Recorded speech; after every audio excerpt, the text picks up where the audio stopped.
Hello everybody, it's cwil back here with another reaction video. Today we're going to react to the 1992 Miller Genuine Draft 500 at Pocono. This race is also mostly known for Davey Allison's bad wreck where he went flipping. And I haven't seen this entire race before. I've been watching every single race from the 1992 season and I'm continuing to trend, so I'll be watching this full race through. I hope y'all enjoy this, and let's go back in time and see how everything went down. So let's go ahead and get right into this.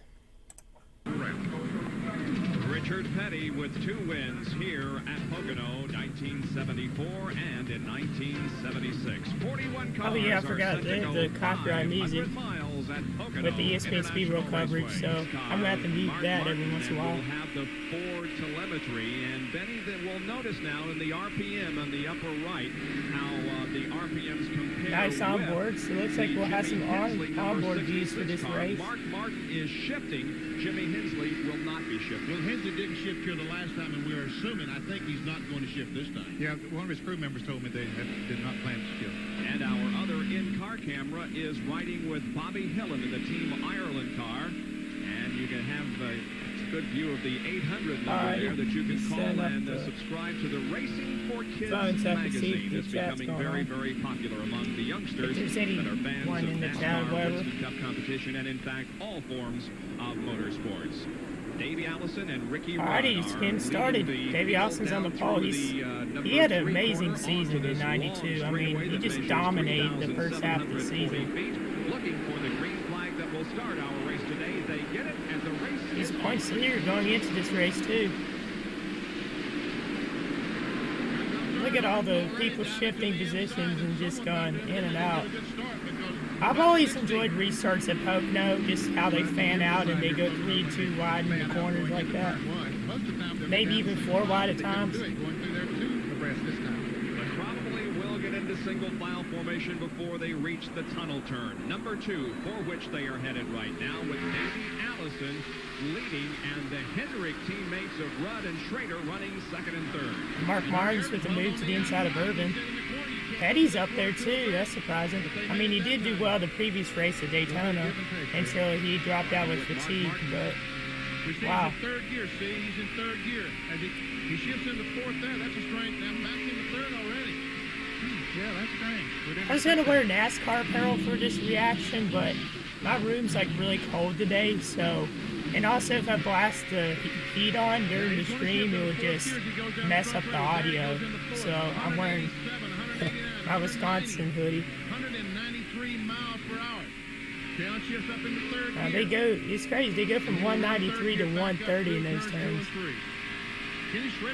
Okay, I like watching Pocono races back then more compared to now. I think most people would say the same. From this starting position to 3rd as Davey Allison leads Ricky Rudd and Schrader.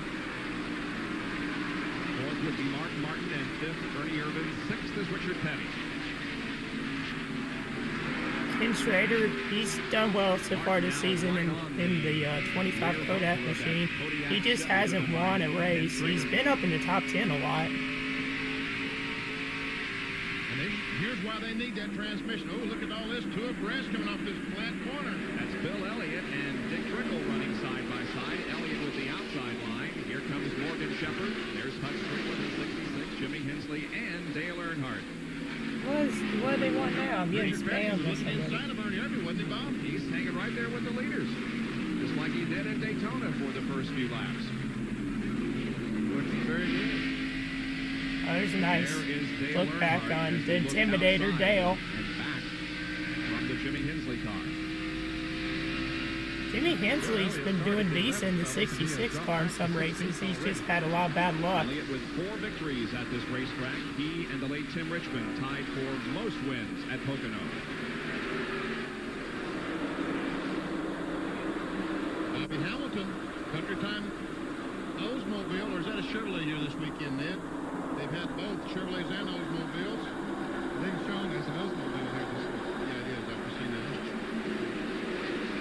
Hensley is running in 24th position, and Earnhardt is 25th. Trying to see if the chat's updated or anything. Darrell Waltrip making it 2 abreast west down the straightaway. Here's The reason why I turned like some comments off for non-followers only is because I kept getting spammed with just very weird messages in the comments and I couldn't figure out how to get rid of them. So that's why I made it followers only chat. Ricky Rudd second, Schrader third. The white car 25 is Schrader. The sixth blue and white car is Mark Martin. He's the fourth place car currently.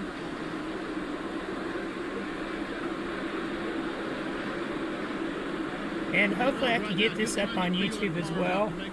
So for those that didn't get to watch this live, you can see it on YouTube as well. You can see it on the feed. They all up on his back bumper. Still hasn't got by him yet though. Dale Earnhardt had a bad race at Daytona the previous weekend. In the Pepsi 400, he had some engine problems and he finished last. Oh, look at that move to the inside. Who's that? Mike Skinner is already out. Oh, Mike Skinner. He was not able to get up to power at the end of the first lap. We understand he had a clutch. No, it wasn't Mike Skinner. Changed the engine on that car this morning. It's a 9 car that went low to try to get by. Bobby Hamilton, I think. Davey Allison running away as usual. And that's where he tended to do that a lot, especially on the big tracks this season, like Talladega and Michigan, some tracks like that. He was just flying ahead of everybody. And we're only 4 of 200 laps. I mean, yeah, back in the day they used to race here 200 laps. So. And thankfully for Smith TV, he edited commercials out. But I enjoy watching races, you know, even if they're long.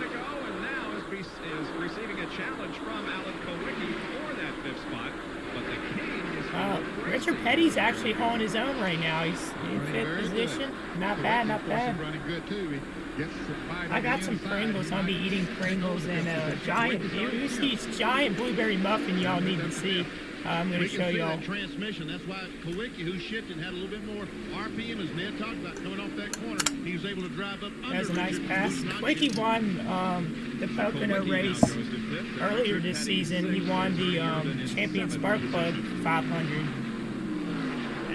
And it turned out that was actually Alan Kwilyt's last win in his Cup Series career. Schrader running third and Mark Martin in fourth spot.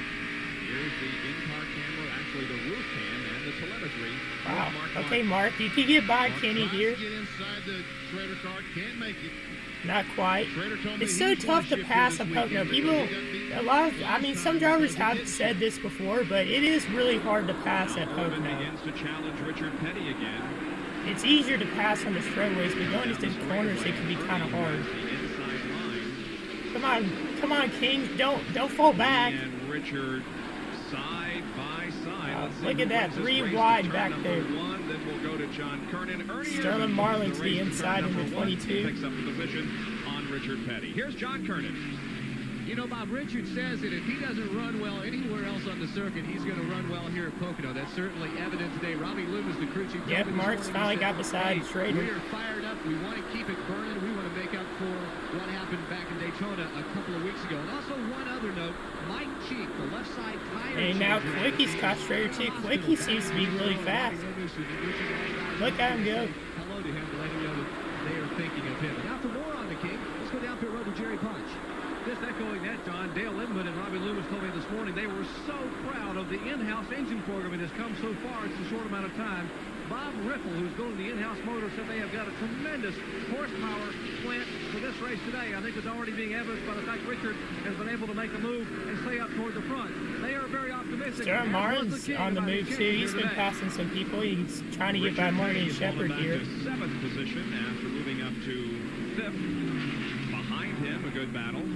Sterling Marlin, Morgan Shepherd. Marlin in the number 22 Maxwell House Ford. Shepherd in the See, Kyle Petty's coming along there, not far behind them. In the Quaker State Ford, right behind them.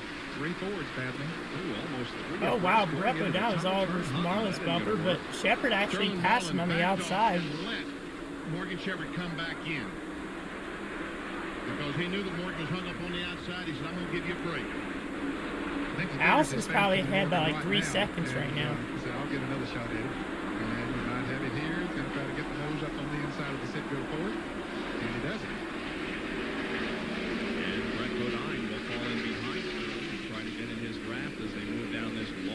straightaway. Dale Earnhardt's way back there. He's back in at least like 17th position, so we'll see. The leaderboard should be up soon, but then again, back in the day, they didn't show the leaderboard the entire race, so you just had to watch and sort of guess where they're at. Not really guess, but also just by watching, figure out where they were. Wow, Rusty Wallace there. I know. Wow, look at that, 3 wide. Here comes Darrell Waltrip. He couldn't get by there, but he probably will. Interesting. That could have been interesting. Here's Jerry. I think I know who won this race from research before in the past, but I'm not going to spoil it for anybody either if I do get it correct, so I'm not going to say anything. But we all know what this race was memorable for, and it'll be happening later on in the race. Okay, here's the field summary I was talking about. Okay, so Martin's third, Rudd's second. Wicky's moved up to fourth. Yep. Look for your favorite driver. This is how they were running the last time by the Greg Saxon, 14th. Greg Saxon, he's been doing decent at 41. He had a bad wreck at Pocono back in the 80s. Those of you who watched Saturday Elliott's Night back Thunder there. last night know that Mac had a very If Elliott wants to gain points on Davey Allison, he needs to get up there because Allison's leading a lot. Terry Labonte, he had a great first half of the season. He hasn't done well the last couple races, but he's still been strong. And James Hilden, back in 40th, he did not have a good year in 92. And Mike Skinner's out of the race. His recuperation from those injuries last night in a USAC midget race at IRP. You can see Davey Allison has built himself a pretty good lead over Ricky Rudd. Alan Kowicki running third.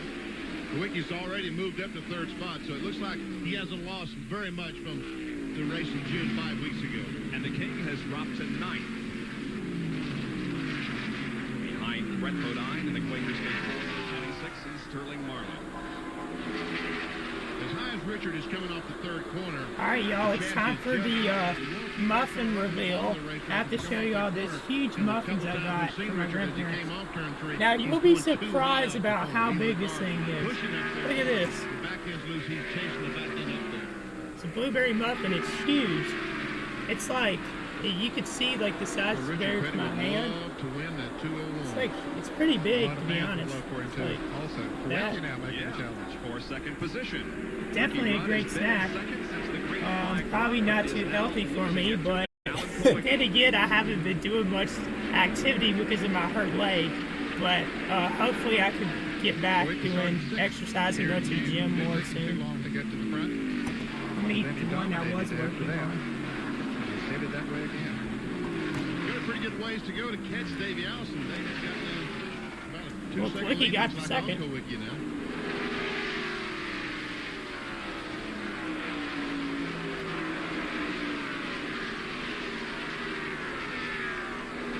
There was your fourth place car, Mark Martin.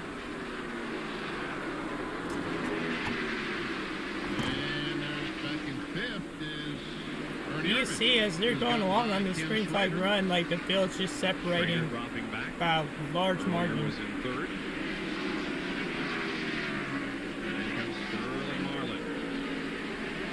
13 laps completed now. We've been green all the way. And Davey Allison has led all the way with about a 2-second advantage now on Alan Kowicki. More of the Miller Genuine Draft 500 after this. Oh yeah, copyright music. Should be Davey good. Allison crosses the stripe and continues to lead the Miller Genuine Draft 500. Winston For me, Cup like, race. I've never disliked Pocono. I know there's some people that hate this track. Second place, here comes It's a Alan very Kowicki. complicated track, Right very behind hard him to is drive on, Ricky Rudd, and for and some comes series it Sterling doesn't work too well, like IndyCar. Taking over sixth position But a few moments ago. I've never disliked this track at all. I mean, I've enjoyed watching races, especially in the early 2000s of Pocono, and there's a couple I've seen from the 90s too.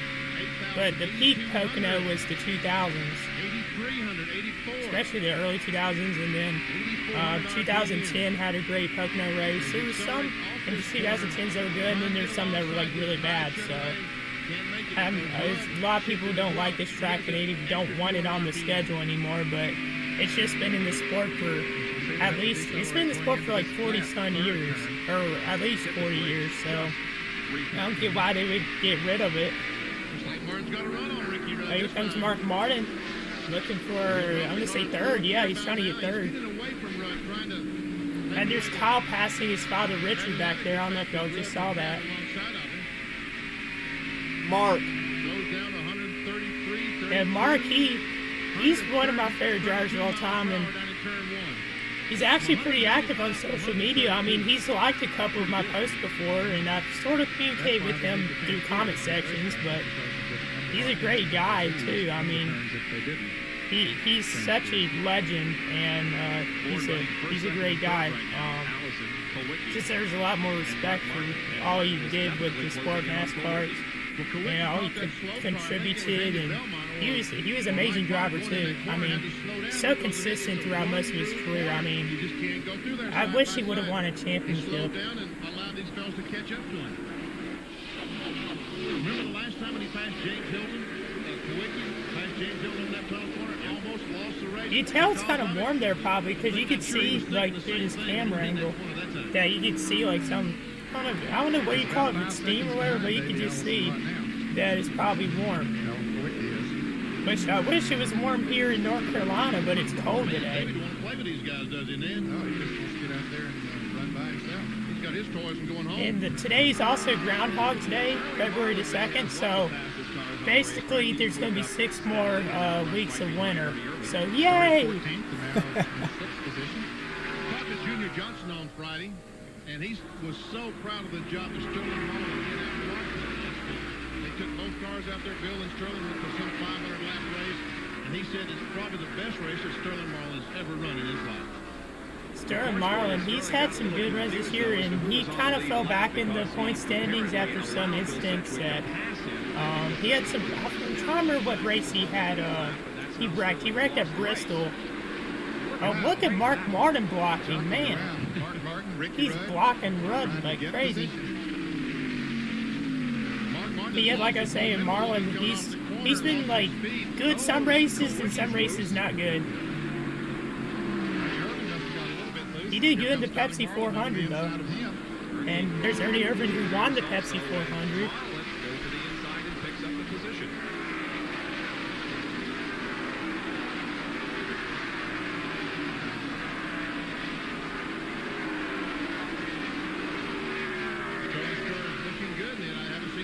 Appreciate everyone who's tuning in. As I kind of mentioned earlier, I can't see the comment section when I'm watching a video on YouTube, so I have my phone up so I can see the comments if there are any. See if there is any. I don't see any. Wikis there. You just tell Allison's ahead by at least like 5 seconds. He is long gone. The steepest banked of all the corners at 14 degrees. They're on the long I just heard a car horn. 3,055 feet. Or a truck. The corner, turn number 2, the tunnel turn they are approaching right now as we once again join Mark Martin with 8 degrees of banking. And the straightaway that connects second and third turns is 1,780 feet in length. And Davey Allison right now is in turn number 3, which is banked at 6 degrees, and Marlin continues. Wow, Rudd's falling, man. While all that's going on, Bob, James Hilton has taken his patrol rumble. Hey, I do see a comment here. Okay, so Star Surge says, boy, appreciate you for tuning in. Just watching some classic NASCAR, you know what I'm saying? So Mark Martin slipped the car up in third gear as he went down in turn 1.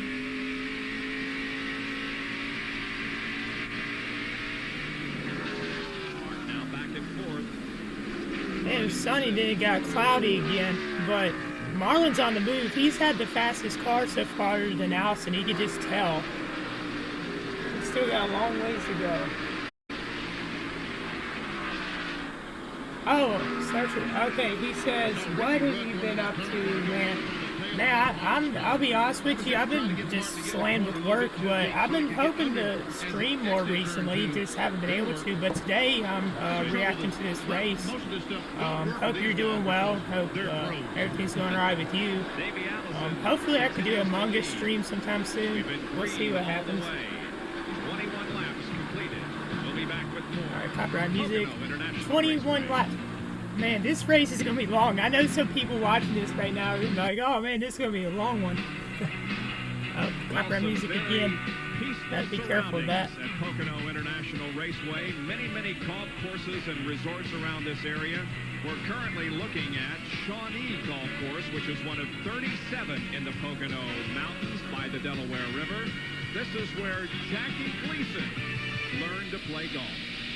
Yep, thank you, Sam, for tuning in. That's right, from that rather tranquil and peaceful setting to the roar of racing engines. Appreciate it, man. I hope you're doing well, and looking forward to playing with you sometime on stream. I know I've talked to more of my friends about doing some more Among Us content, so we'll see where that goes. I'm trying to think of who's on board this is. It teaches them, first of all, how to read or help them Racing learn for how to Kids. read. Oh.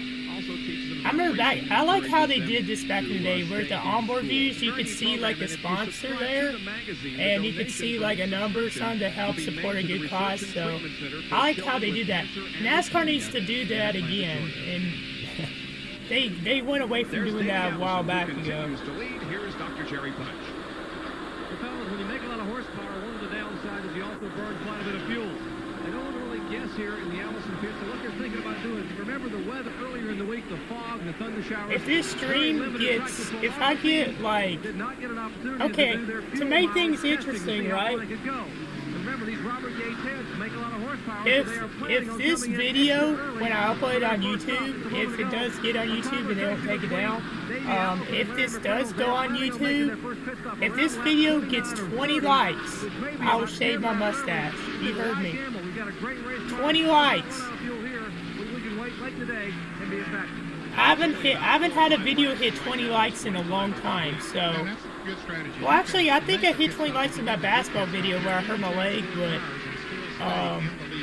it's been a minute, so I know there's people that always like to see me do forfeits and stuff like that, and challenges, so if you want to see me get to 20 likes or want me to shave my mustache, then this video will have to get to 20 likes. See, he commented a skull face. I see Quicky's trying to shift his car here so he can get more of a draft hand into the corner because he's behind lap cars. And that lap car's slow. Who's that? He is still running in second. There's the leader. And we'll show you the interval between first and second position.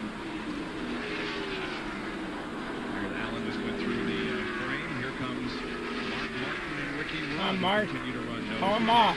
Sterling Martin was so fast, he went through our camera shot without even being recognized. All right, man. I understand that. I'll talk to you later, man. Have a good one. Thanks again for tuning in and being here on the stream today. This is for the 33rd position. Andy Belmont trying to make his way into Winston Cup racing. Okay, so that was Andy Belmont's onboard view. I was trying to figure out who it was for the last couple of minutes. Team Ireland car driven by Bobby Hillin. Number 31, there's Andy Belmont.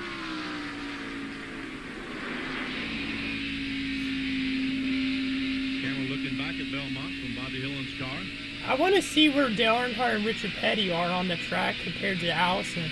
See how far behind they are. We see that on the right it says Ireland. The owner of the car is from the country Ireland, isn't he, Bob? Uh-huh. That's why it's Interesting. called Team Ireland, right? He's a businessman in London, England now, but Martin Lorraine is originally from. I've never seen that car before. That's pretty cool. Wanted to drive. There's Davey. We're anticipating He's about to lap him, too. Within the next 2 or 3 laps. Okay, we're finally going to get some pit stops, so see how that shuffles up the order. You see Marlin's catching Kwiatkowski too. Marlin's fast. Sterling Marlin. He is almost caught Alan Kwiatkowski. He is gaining. A couple of car lengths. So it looks like that maybe Sterling Oh, Marlin someone hit the and wall Davey back there, it looked like. Was that Jeff Bodine? There's Darrell Waltrip trying to get by Schrader. Schrader's car's been fading in the long run. He started off good, but his car, you can tell, is just fading. 17th or something, and now he has moved back up, just took over the 9th position, so he got revitalized there. Well, might have been pushing a little bit in the early part, and now the tires heated up his work with his favor. Schrader back in 10th. There's Petty, Greg Sachs, Jeff Bodine, and Rusty Wallace. Greg Sachs right behind him. And Jeff Bodine has made his way up behind, joined this group. Rusty Wallace, the black and gold number 2, he won this race last year. Remember the rain delay we had here? Rusty Wallace declared the victor. And that was the last time that a Pontiac has won in Winston Cup competition. All right, Sachs getting by Petty here in the Kellogg's. Is that Kellogg's? Yeah, it should be. And Petty, come on, hold him off, Petty. I know you're at the end of this your last season, but come on, man. Get to the inside. Everyone's just going to freight train by you there. You see, here comes Bodine and Wallace and Jarrett. Bodine's going to get him. Here's Rusty on the inside going into turn 1. Oh, contact, maybe. I wonder if there's any other wrecks this day than that Davey Allison one, which we'll see later on in the race. Still anticipating a pit stop by Davey Allison. He's completed 29 laps, so he is at the to be honest with y'all, like, watch this whole about. season through. It's just been pretty fun. I'll say, here comes Allison, the pit road. But yeah, this season's been very fun to watch. You know, going back, and I wasn't even alive in '92. But just being able to see how everything went down and how each race affected each outcome, see where things were before the end of the season, because this was, 92 had one of the greatest championship battles in NASCAR history, and arguably this is the best season in NASCAR history, so I'm glad that YouTube has all the races of the season, because if not, we won't be able to relive it and, you know, just see how great the racing was. Car number 25, also in Ken Schrader as he's getting tired. Both on the road, Davey Allison down and away on the jack. Meanwhile, they have changed right side tires. I need to blow my nose for a second. I'll be right back. Pulls back to turn 1. Left side tire going on the Kodiak Chevrolet of Kenny Schrader as the first of the 2 Hendrick Motorsports cars makes an entry on the pit road here on lap 30. Rusty Wallace also in. He's out. All right, I'm back. Ahead of Schrader. And finally, they get the work done on Ken Schrader's car. That was a little lengthier than the rest. Yes, it was a lengthy. Yeah, Schrader's stop was pretty slow. And Ken Schrader's going to get lapped by Alan DeWicki if he isn't careful as we watch Sterling Marlin coming down pit road. Kyle Petty is in, so is Dick Trickle, Greg Sachs. Many making pit stops now. There we see Kwilyt. He's in fact a lap ahead of Schrader. But the new Well, you can tell the new tires is helping us. Kwikly's leading, but he's going to have to come down pit road. Well, pit road is busy right now. Let's go back to the pits. Wow, look at how, like, the infield and all that, how packed it was. You see, like, they have the tents up, the sunshades and all that. That's crazy. It doesn't look like that anymore, unfortunately. So Davey Allison making his pit stop started a rash of stops. Sure did. Here comes Kyle Petty, Greg Sachs, Michael Waltrip's Pennzoil Pontiac is getting I've always liked Michael Waltrip's 30 Pennzoil Pontiac. That was one of his best cars. Personally, one of my favorite cars in NASCAR history. Just like the way it was, it's just the yellow, just the shape of the Pontiacs. It's hot. Right side of your screen now, the work is completed, and he is pulling out very, very slowly. One problem that the overdrive transmissions create is enough first gear to leave the pits. These fellas all right, really there's Dale Earnhardt. He got loose there for a second. Forward gear. So they got to give up something for this overdrive. Yeah, you know, back then with Pocono Turn 1, they didn't have much of an apron, so when you leave pit road, you have to be very careful too. Nowadays it looks different. They don't have that giant white line with the grass. They have some space between a very small line and the grass. So they have changed some things over the years, of course. He would be due to come in here before too long. No, there he goes. He's still on the racetrack. All right. Is he coming in? Yep. Here comes Ernie Irving. Coming in. John Kernan will call the stop as Ernie enters pit road. Tony Glover and the crew waiting. Ernie Irving, I mean, I feel like maybe he could have won a championship, but he was very close that one year in '94 where he had that bad wreck at Michigan. They will go to work on the right side. Lugnuts coming off on the left side, wiping off the windshield, looking for a pretty good pit stop. He had a very underrated career, in my opinion. I think he should be in the Hall of Fame, but then again, the committee does what they want to do with the inductees. I kind of talked about that recently on the podcast, The Racing Spotlight, with Tim Lemming, about some drivers that, or some members of NASCAR that we think should be in the Hall of Fame. And Ernie Irving was one of them. James Hilton was another. Marvin Pants, Tim Richmond, go on and on. Oh yeah, another one, Charlie Glott's back too. And the scheduled stop for our leader, Alan Kowicki, as Morgan Shepherd has just exited. Meanwhile, Ricky Rudd. Terry Labonte's almost a lap down. Come on, Terry. I like that Terry Labonte 94 car too. If you watch the Bristol stream that I did, watch the Bristol race earlier this season, then you know what I'm talking about. Routine four-tire change. Paul Andrews the crew. Danny Glad. Andrews taking the left side lug nuts off. They have one can of fuel in. 7 on the top of your screen. 6 on the bottom. That's Mark Martin. As you watch 2 Ford teams now changing tires. If you watch this for the first time and if you're new to the channel, I encourage you to subscribe. I'd really appreciate it. And YouTube, I'm trying to get to 500 subs. It's been a long road. And for Twitch, trying to get grown on Twitch. So I really appreciate it if you could follow me. And, you know, of course, I always put my description. In the description, I always put my social media accounts. So I'd really appreciate it. So we've seen the first series of pit stops completed. 34 laps have been completed. 34, wow. In the Miller Genuine Draft 500. See if there's copyright music or not when they come back.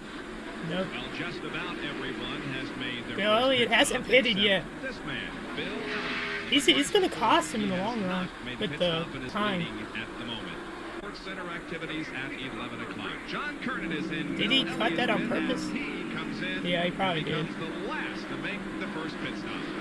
Well, you recall last month that doing this, outrunning the other teams by a few laps. Yeah, Elliott had a pretty good career at Pocono. Had they not had a caution light, if it had stayed green, he would not have had to make a final pit He stop. won at Pocono even in the 2000. I think he won in 2002 as well.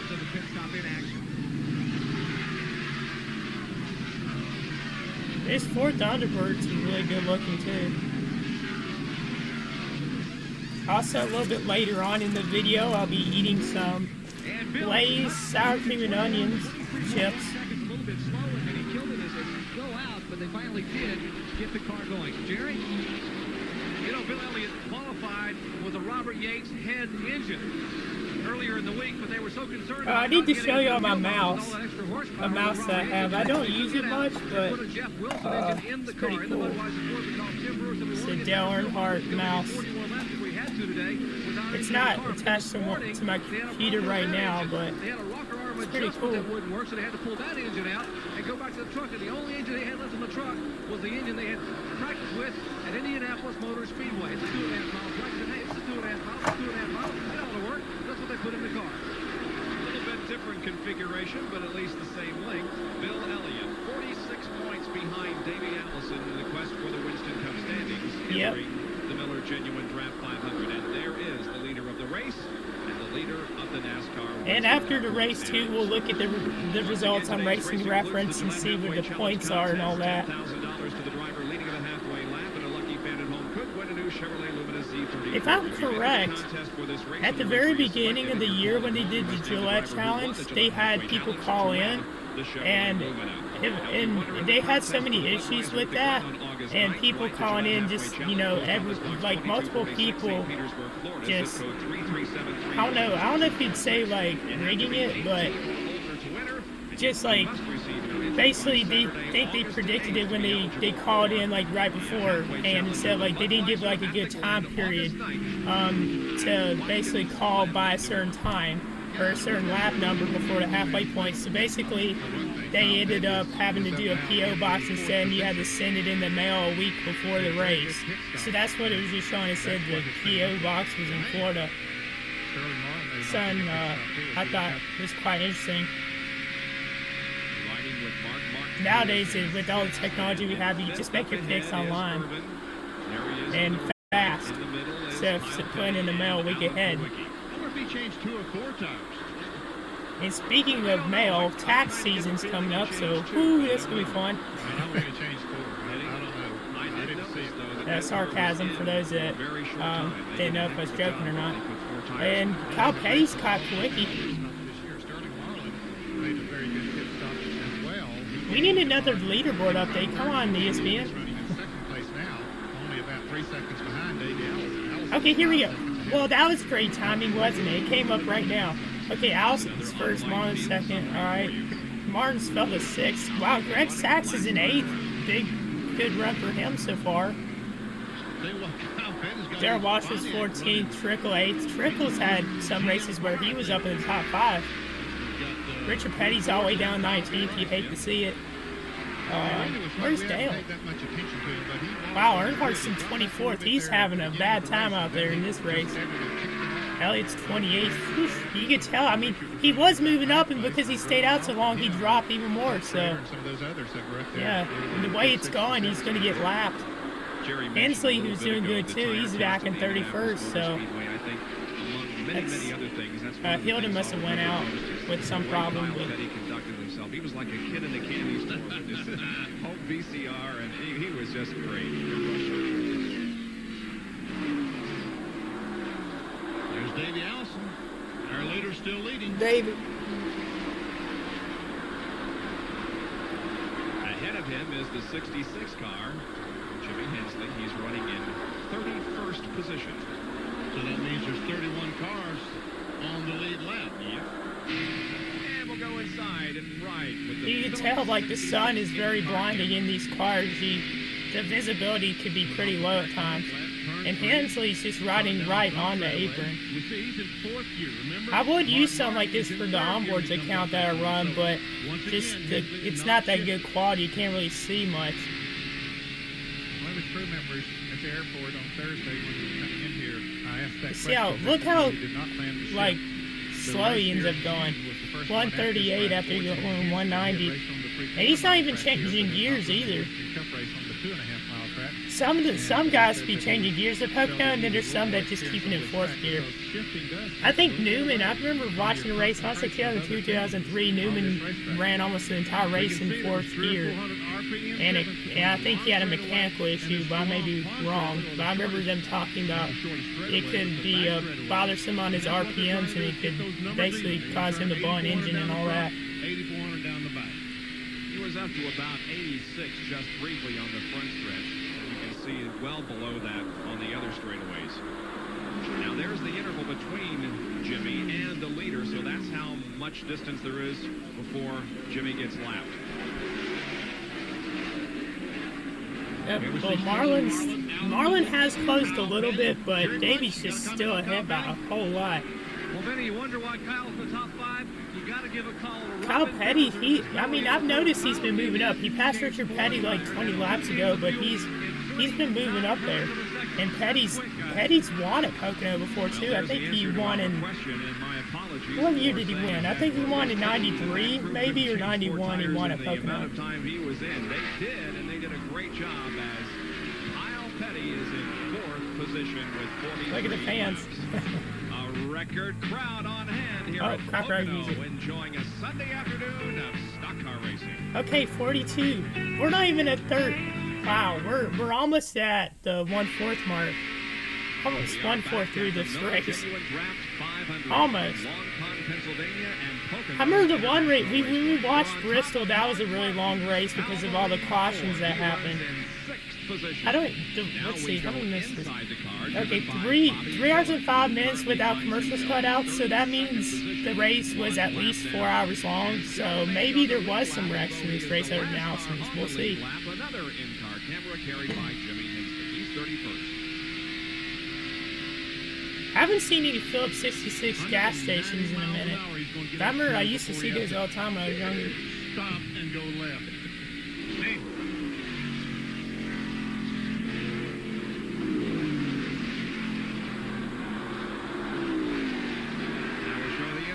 Again between Davey's going to catch him. Jimmy and the leader of the race. Pocono's had so many crazy moments, especially on the backstretch. There was a race back in, I want to say, the 80s, where a fan ran on the backstretch during the middle of the race on the last lap. It was just in the grass running around. Then there's another one where a drunk fan went onto the track. I want to say that was in 1990 or 91. A fan did that too. So fans be wildin', man. In Pocono, with all the space and how big of a facility it is, people could fill that place up, but it would take a lot. I know a lot of Pocono races, they had a hard time selling Pocono tickets back in the 70s, especially for like IndyCar and USAC and stuff. Not USAC, karts. Even in the 80s, they had a hard time with tickets, but the NASCAR events always did well. From the video I saw. So he lost. Wiki must have lost. I forgot who made that video. I want to say it was either Brock Beard or NASCAR Main History. So now he's back to 5.5. So Wiki may be the fastest car on the racetrack right now. He certainly is moving up on the rear bumper of Sterling Marlin. Here is, that's like Potter he just went by.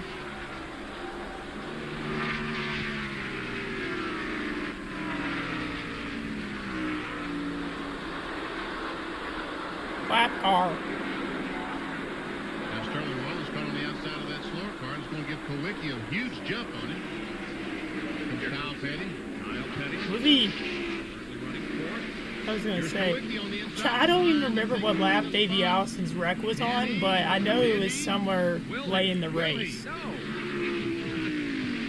But when we get around that time, I'll kind of give you like my thoughts about the wreck, stuff like that, like how I first saw it on YouTube and my reaction.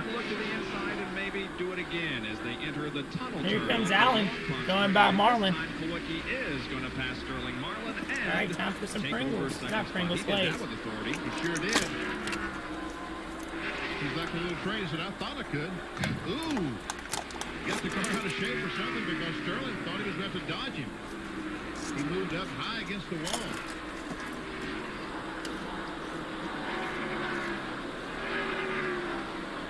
Sterling seems to be coming off turn 3 as well as Kowicki.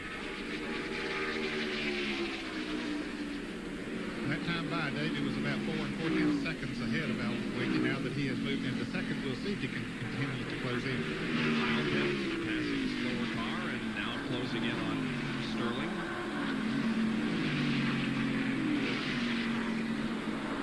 As far as exit turn 2, going down what's called the Long Pond straightaway. That's the name of the village that the racetrack is located in. Yeah.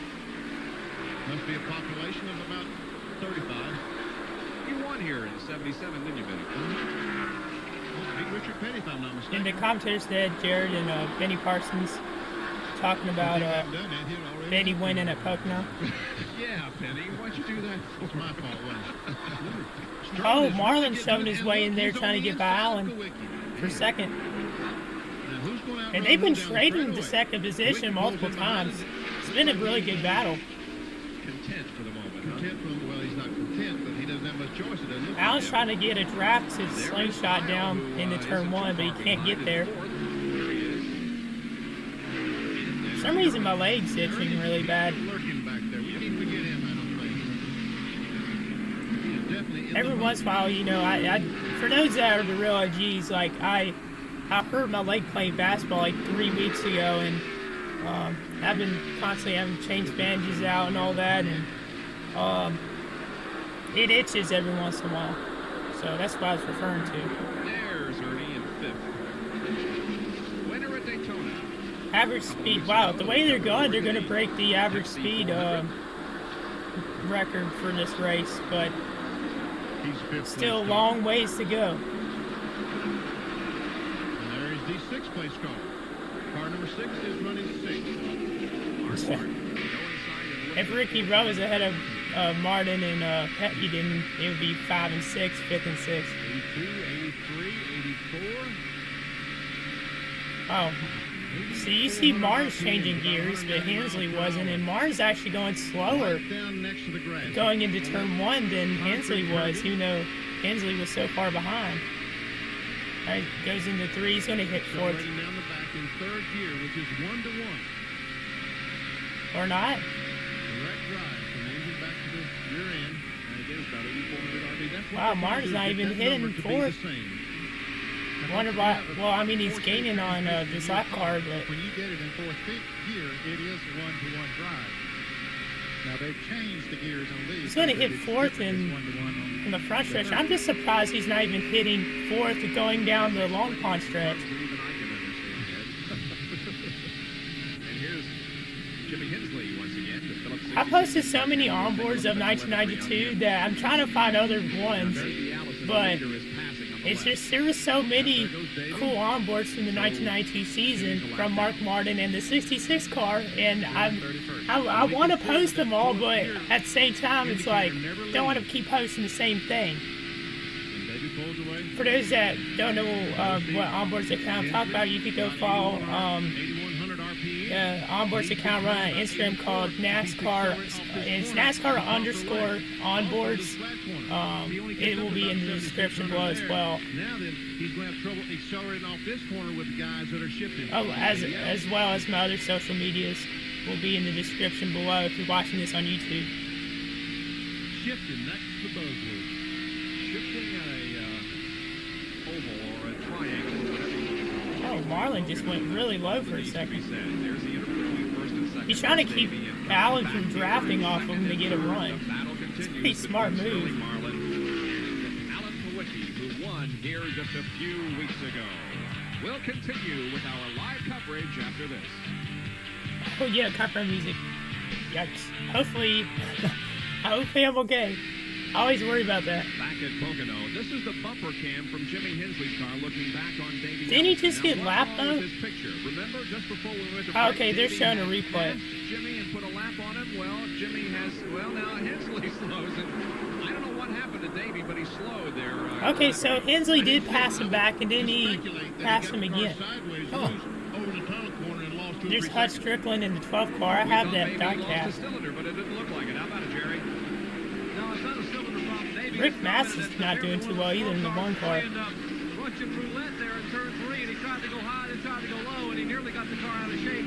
Your speculation was right. But a minute ago, Yeah, Davey was just such a dominant driver. I mean, especially in the 90s, and, you know, it's unfortunate, you know, he passed away in that helicopter crash, and he was a great driver. He was a really great driver. I mean, he could have won multiple championships, or even more than one, too. I think he would have won multiple championships in his career. $15,200 in Unocal bonus money. And he came close to 92. He came close. He just had some things get in the way. You know, this wreck, he wrecked in the Atlanta race. I think he had a mechanical issue a couple races before the season final as well. But that's just from memory. extra time in the pits, but he also has been losing some time on the racetrack. The car's just not handling with this set of tires on, and he continues to go back. There's late speed coming into the pit. Good to see late. Oh, a little bit of a glitch. Purex sponsorship. Lake Speed, he drove for that 83 car. It's very similar to one that was involved with the wreck with Greg Sachs back in the 80s where they went flipping in turn 1. I don't know if Lake Speed was in. I think he was in that wreck. I'm not sure though.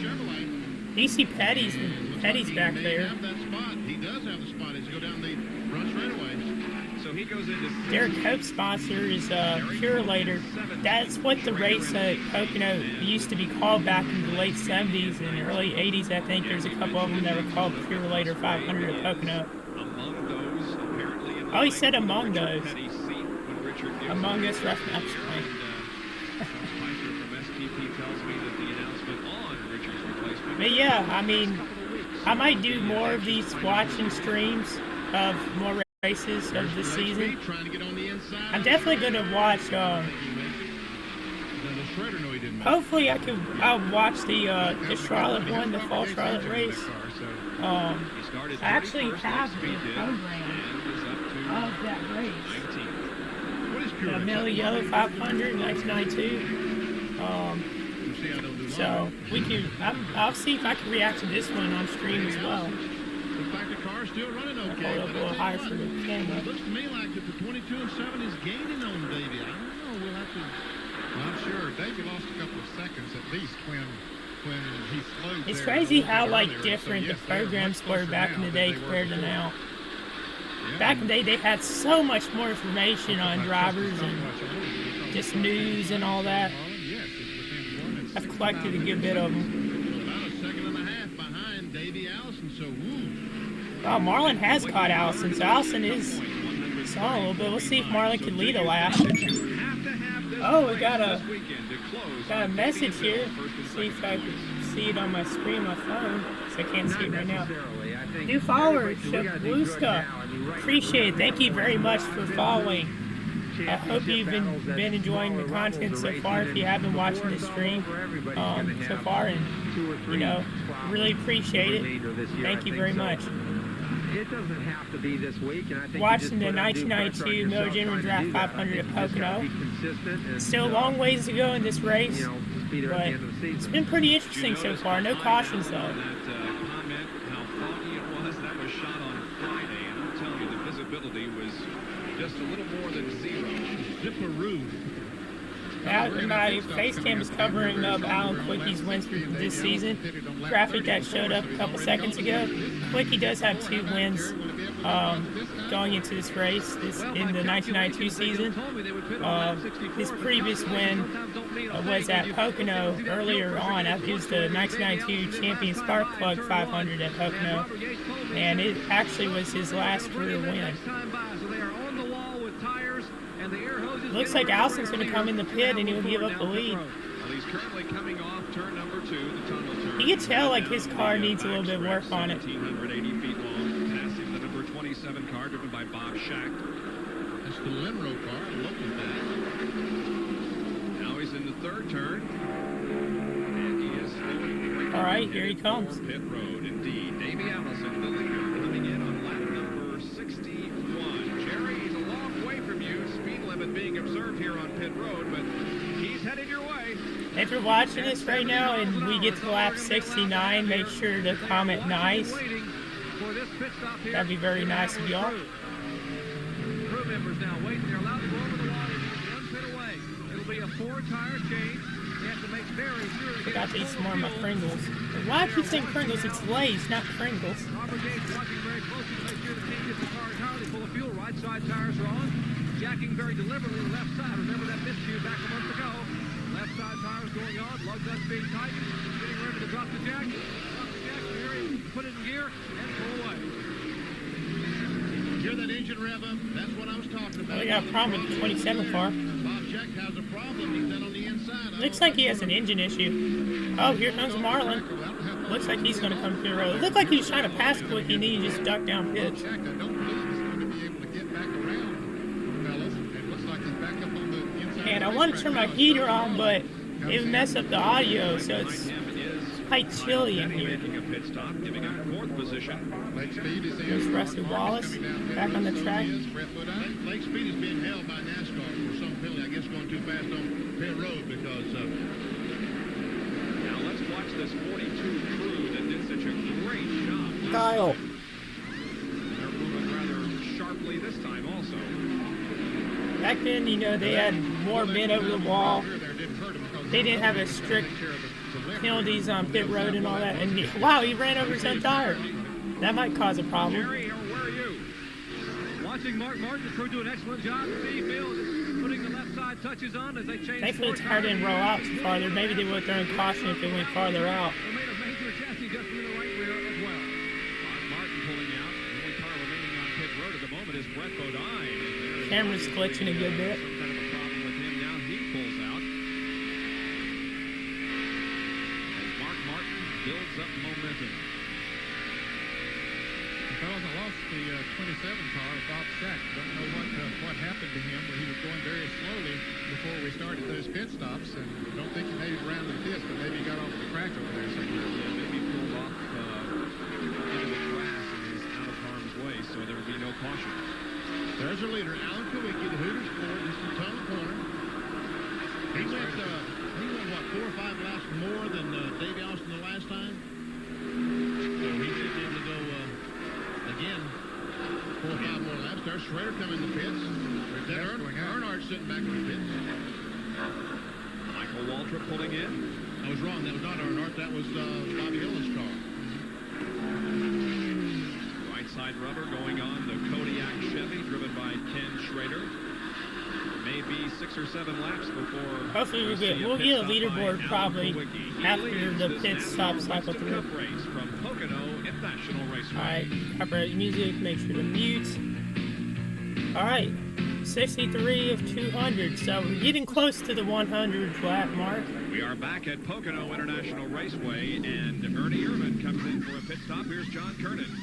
Perfect timing for us, Bob Jenkins. The crew goes to work. It will be another 4-tire change. We're not anticipating any chassis adjustment. Once again, Ernie has told Tony Glover. He's a hard time there on that side. Saving themselves and hoping, well, no, they It's going to be a slower stop in the first. On that left side, so a last-minute change strategy right there. Trying to get the car perfect and hang around. A good pit stop. It was good, but it could have been a little faster. For the Kodak crew. Whoa, man. That was great, wasn't it? That can get some space on the racetrack. Nowadays, pit stops are way faster. And they're going to be faster too now because the single lug nut, which I've explained this before on my podcast. Like, I don't like the single lug nuts at all. That's just going away from stock car racing. That's just going to like what IndyCar and Formula 1 does, and I don't like it at all. The leaders, Dick Triple, Harry Gant, Rusty Lowe. Now those cars behind him make pit stops again, so they're a lap down. Of course, when Kwiatkowski comes into the pits, And most people agree with me on that too. With fresh tires on, to look at him just go by. Whoa, what is that? See the difference in the Oh, is fresh Kwiatkowski tires. not pitted yet? But you can just tell because he's getting blown by everybody. Because he's back to the lead lap. Rusty Wallace has made a pit stop as well. Kwiatkowski's doing what Bill Elliott did earlier. He stayed out too long and it cost him more track position. So I don't know why he's staying out this long. Here comes Dale Jarrett down the pits, and John Kernan, you're on pit road, aren't you? But back when Joe Gibbs Racing had a Chevys, instead of Toyotas. Dale coming in. You know, he wears a different NFL team's helmet every week. The colors, I should say. He's got the Philadelphia Eagles today in honor of the team. This is from not too far from here. It will be a 4-tire change. And the owner, Joe Gibbs, he was a coach on the Washington Redskins. Jack comes around, they swing it, put it underneath. So the fact that Jarrett's wearing an Eagles helmet is quite interesting. Because those two teams don't really like each other. But not as much as like, well, I mean, they're sort of rivals, I'll say. I know Eagles and Giants fans really don't like each other. Big differential here is now 8 laps between Kwiatkowski's pit stop and that of Davey Allison, who had to come in due to fluctuating fuel pressure. Left side tires now going on the Hooters Sport Thunderbird. Kwiatkowski, a strong run in the early laps here, having won a month ago. This stop was slower than Irvin's. 20.8 seconds, a great stop for the Hooters crew. Yes, indeed, Alan Kwiatkowski moving back out on the racetrack, but a great pit stop. Fellas, when this all settles out after their pit stops, There Davey comes Allison Martin. is going to be way ahead of Alan Kwiatkowski, much farther ahead than he was. Oh, look at Allison. Is Since he Davey leading has on still? the tires, since he came back out, has been running a lot faster. And, Wow, Allison's pretty much led this whole race except for when he pitted. Stayed out, what, at least 5, maybe 6 laps longer than Davey, so he had that amount of time to pull ahead. And there is the leader, Davey Allison, as he approaches the car driven by Wally Dallenbach Jr. and attempts to put him a lap down. And Earnhardt's about to go lap down too, man. Well, he probably is. You know, Earnhardt won the championship in 1990 and 91, and 92 just wasn't his season. He struggled. I mean, he was up there in points at some times, but he just wasn't very consistent. The cars who have pitted, the front runners, are ahead of him because he was so far behind before they His only win was at the Coca-Cola 600 in 92. Well, Bill Elliott has moved up. Wally Dallenbach Jr., who was in 27th. It's quite surprising because he was back in like 25th, like what, like 30 or so laps ago? He was back in, very back in the 20s. I guess now he's deciding to make his charge to the front. Battery hasn't pitted. And if he hasn't pitted yet, then he's probably going to get lapped. Because he's around where Dale Earnhardt was at one point. Davey Allison continues to lead this race, and again, except for pit stops, he Oh, copyright music. We'll have more live. All right, let's break. 69. All right, so it's lap 69. Make sure to comment nice in the chat. 71 laps completed out of 200 in the Miller Genuine Draft 500 NASCAR Winston Cup race. There you can see that Davey Allison has pulled to the inside here on the main straightaway, and again attempts to put a lap on Wally Dallenbach Jr. And just ahead of Wally is Dale Earnhardt, and he's in 26th position and threatening to go a lap down. Well, the Pocono International Raceway, it seems, always brings out the stars, and among them, Jerry Punch. Among? He keeps saying Among, and every time I hear the word Among now, it makes me think of Among Us. We all know him as Isaac. I think that's an issue. Ted, welcome to NASCAR Racing. Good to have you here. Well, thank you very much. It's good to be here. This is my first race, and I'm in town because I'm doing a play called Driving Miss Daisy over the Pocono Playhouse. And what's the look? I don't even know what that is, to be honest. I'm getting a day off here, so I get a chance to come out and see what's happening. Now, you're getting serious. You have the Goodrich shirt on here in the Earnhardt pit. I know you're not allowed to mix drinks here, so what do they have you doing?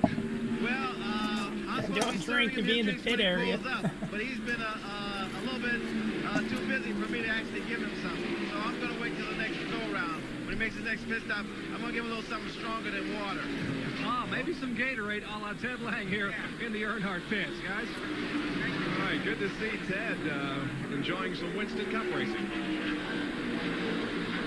Boy, how many of us grew up watching Love over here? Here's Ernie Irving, and looks like he may have slowed a little bit. I believe he is slowing. Alan Thornton goes by on the outside. What's going on with Irving? Yeah, I just talked to the crew. They say it's the same thing they hit him last month. The valve spring is broken. Oh, no. So we're seeing our first, like, real major mechanical failure. Expected to come up here and win this race today, but it doesn't look like they're going to get that opportunity now. Yep. Kyle Petty's in third. Ernie was in 5th position when we assembled our Autolite Field summary. However, Elliott's 8th. Jeff Bodon's moved up to 10th. Positions in the lap that he is currently on. Gant's moved up. Gant was back in the pack. Winner in the 92 season. Sachs has dropped some, so is Brett Bodon. International on the road course. And Darrell Waltrip's all back in 17th. Schrader's always in 19th. What happened to Schrader? I'm surprised there's still so many cars on the lead lap. Earnhardt's about to go lap down in 26th. And Earnhardt was pretty decent at Pocono in his career, so it's crazy to see him not doing that good. There's Bill. Yep, see, I've kind of mentioned I thought Billy Elliott hadn't pitted. Now that Elliott's pitting, he's probably going to go a lap down. Just 2 because he doesn't want to go a lap down.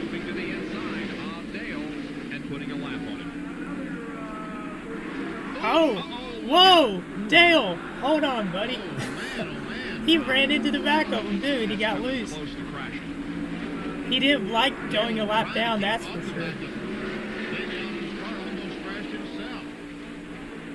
And here comes Sterling Marlin and Kyle Petty. They've closed in on Allison. They're like a second behind now. They were down by at least 8 seconds. Now, Bill Elliott, as a result of only changing 2 tires, fellas. Dale was just rattling his cage. As we watch this, he's going to be able to stay in the lead lap. Gives him a boink. Boink. Barely touch him. But he got him loose more than Davey did. Well, he had her sideways, didn't he? He sure did. Here's Davey on the inside, going in this flat corner. And Earnhardt knows he needs to get back down to the inside. He comes back down. He wants to follow Davey, but... Imagine if he wrecked him, like how much of... If Allison had wrecked there, he wouldn't have had that flip later in this race. If he got spun too, maybe things could have been different, but we'll see how he got to that point. I'm not saying whatever. You know what I'm saying? I'm not trying to make anything out of nothing. But yeah, I'm surprised that Earnhardt, when he hit him, Davey didn't even get loose, but he did. So I found that fascinating. We are getting close to the halfway challenge. I think everyone voted for Davey Allison, maybe. The driver who wins the Gillette Halfway Challenge Award. A lot of people probably playing Davey Allison. Runner into the contest for the Budweiser at the Glen on August the 9th. That's our next telecast.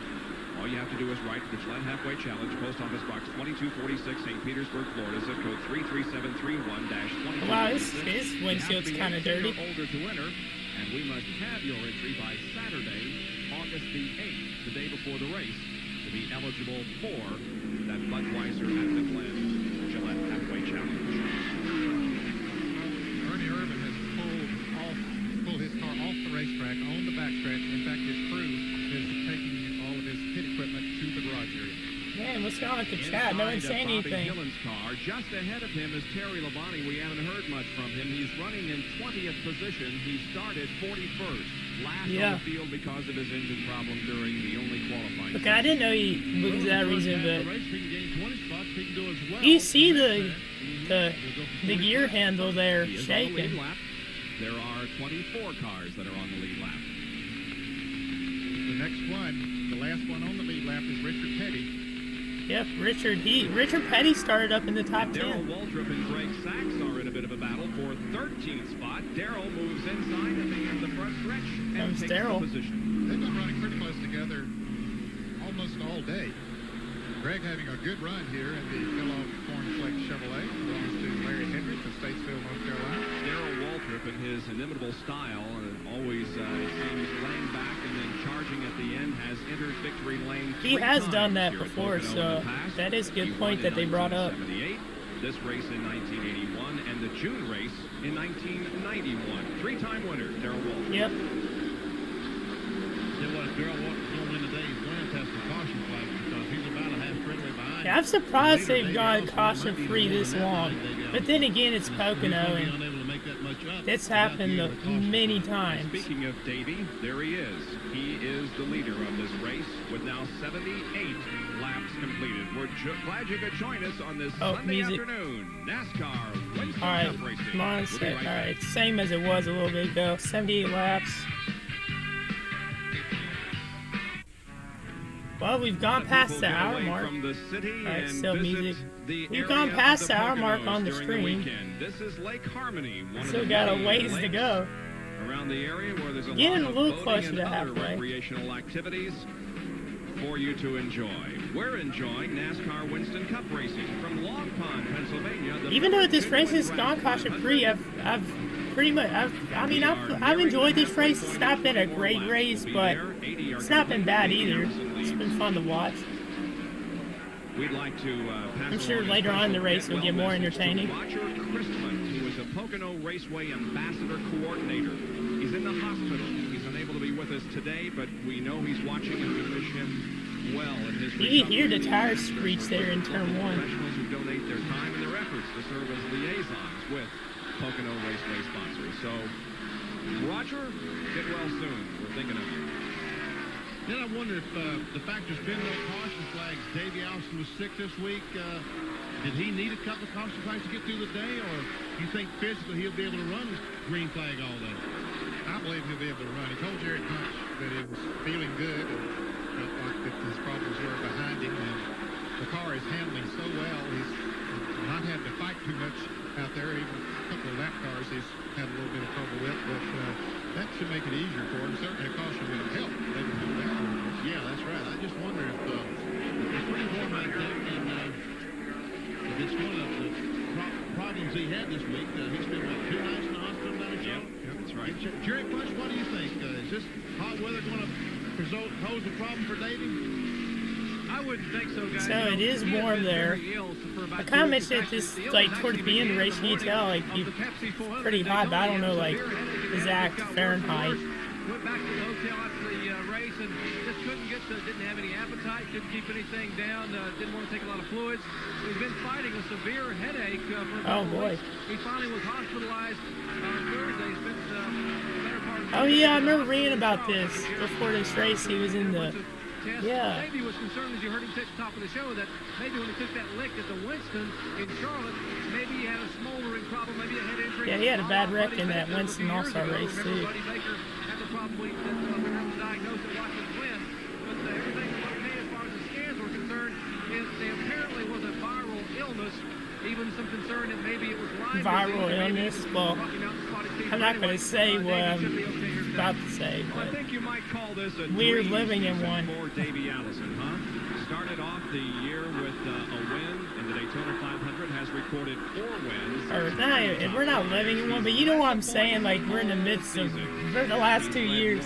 You know what I'm talking about. This year and has has led in 12 of the 15 races. So yeah, I Davey mean, is definitely experiencing a dream season, hoping that he can become the first he had a driver great in year in '92. I mean, he had ups and downs too, though. He has led 23% of all the laps so far this year. Well, a couple of senior citizens here strolling through the Poconos on a Sunday afternoon. Dick Trickle, 9th position. He said senior citizens. And he just all right, well, the senior citizens, we got Dick Trickle and Harry Gant. I mean, I understand Harry Gant, because Harry Gant was like, what, almost 50 around this time, and then Dick Trickle was sort of old too. You see that Al Kowicki has caught Kyle past him, and that's for the 3rd spot. Alan Kowicki won the previous race at Pocono. Kowicki, as we documented, when he stayed out there, lost some time and was probably 6 or 7 seconds behind the leaders when he came back out, but he has continuously caught back up to them now. Of course, his tires are a little bit fresher than Kyle's, and a little bit fresher than Sterling Marlin and Davey Allison, so that might help him continue to go on towards the front. We see all those campers too in that turn, it's crazy how many people were camping there. I mean, I'm sure they were there for days ahead of time, but people don't, I mean, some people don't realize how packed NASCAR races used to be back in the day, like, especially in the 90s, just stories I've heard, just how packed it would be, like, sold out almost every race. And people camping, like, literally camping, getting set up days and days before the actual race. See, there's Larry McReynolds, the legend. And here goes Richard Hagan lapped. That's exactly what they're doing, Benny. People don't realize why, Richard, when why? they pit last, what they do, they take the end of the race at lap 200 and they back it in.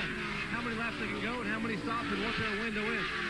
Because here in the pits, their concern is that they're going to probably give up the halfway maybe at lap 100, but Larry McReynolds said, hey, we want to lead lap 200 and win this thing here and pick up win number 5 for the 1992 season. We are at lap 85, just 15 laps away from the halfway point. Davey Allison continues to dominate here. I'm sure, yep. I was going to say, where's the fans standing up like they were earlier? Oh, Marvin Shepard's moved up to 5th, so it's props to him. Forgot about the music. 13 laps away from the halfway point of the Miller The last 2 Genuine races Lap of the 92 season were broadcasted on CBS. Now it's back on ESPN again. Pocono International Raceway. There's Davey Allison, who is continuing to lead this Miller Genuine Lap 500. Jerry, we talked about pit strategy. What else have you learned? Well, Davey Allison pitted on lap 30, then again on lap 60. But by calculations, he should be able to go at least 34 laps to make his next pit stop around lap 94. However, when they put fuel in the car, it only takes 19 gallons. Michael Waltrip playing lap down too. Davey, probably the next couple of 3 laps, you see that fuel light flicker once again. Don't worry about the calculations, just hightail it for pit road.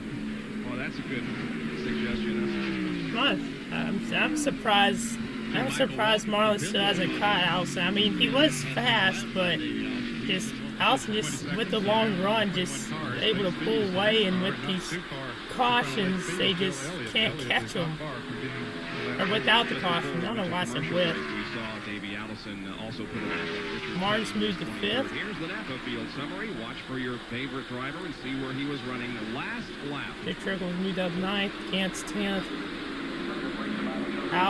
Darrell Waltrip's 12th. Wallace 11th. Bonnie's moved up to 18th. I'm surprised Elliott's still 20th. I thought he'd be a lap down considering him pitting so late multiple times. There's Ken Schrader. Yeah. It's a lot of cars a lap down. Schrader and Jarrett down in turn 1. I even know Jimmy Means was out of the race. Now heading up the long pond straightaway. I wonder what it was for. Lake Speed has taken and now his Lake Speed car behind the wall. We just barely caught him going behind the wall into the garage area. I saw him coming down pit road. Thought he was making a routine stop because he stopped earlier last time, but have a report, Danny, that the engine something happened in it, so it's too bad. Back there with the cwilreacts. If I were to give this race a rating so far, this year, I would probably give it like a 6.9 or 8. Because that was his engine. So no one will tell him about it. I mean, And also in the garage area. it's been decent. It's just a lot of, you know, with green flag runs, there's nothing wrong with that. Like, there's nothing wrong with having long green flag runs, and that has affected some of my race ratings every time I do a race review. So, I mean, it kind of affects why it's a 6.8 right now.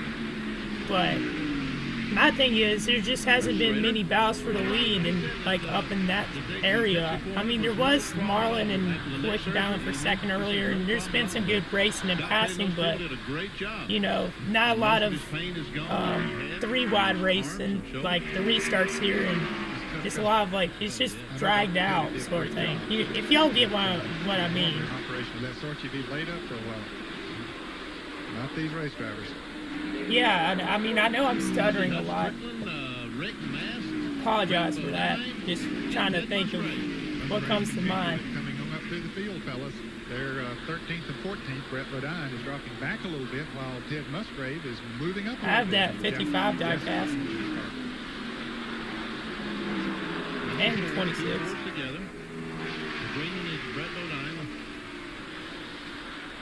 Couple of more pit stops being made here. Sterling. Okay, so we are starting to see some more pit stops. All right, so the top 5 are in for pit stops. needs a good stop here to see if he get ahead of a Davey. Sterling coming in. They were anticipated coming in at about 3 laps, but the fuel light must have flickered. Sterling cuts in on the pit road, as does Kyle Petty. It will be a 4-tire change. They've already got the right sides on. Mike Beam, the crew chief, standing on the pit wall, looking over, directing it on his radio.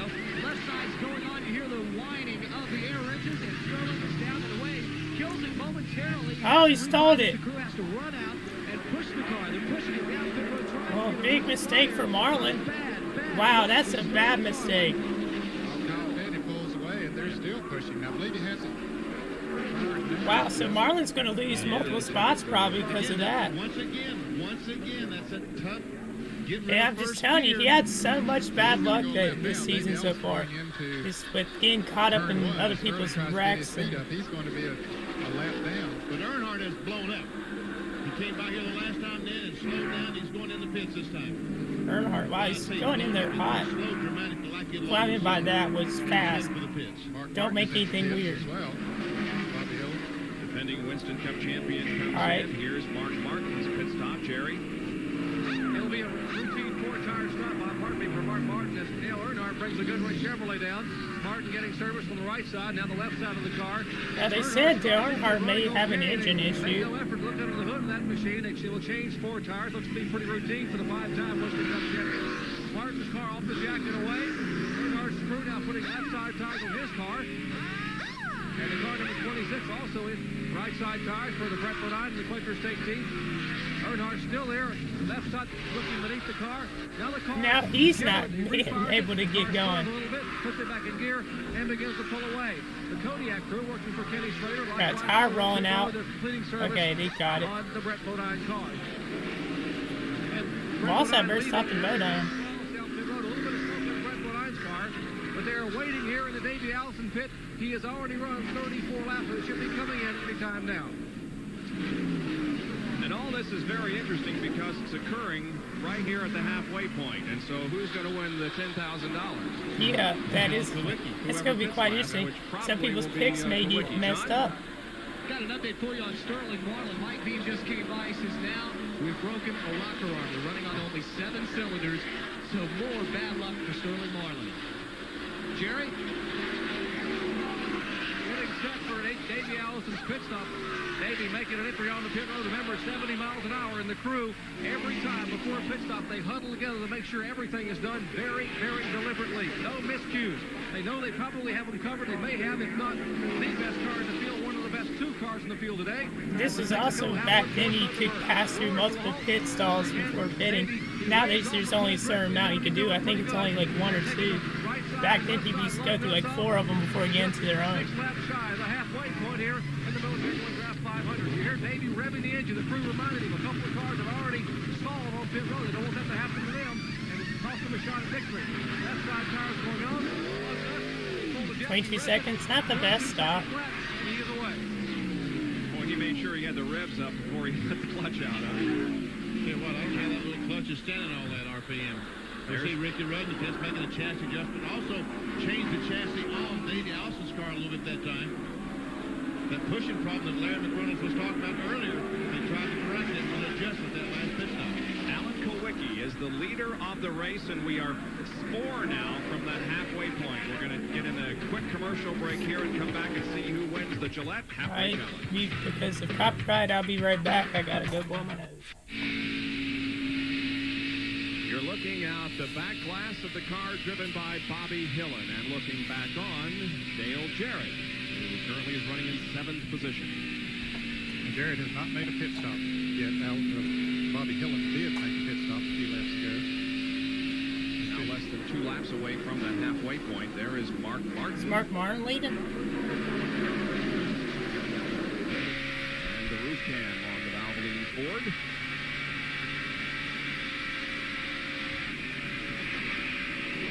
Jimmy Horton, the red car, direct in front of Mark Martin. Active racing.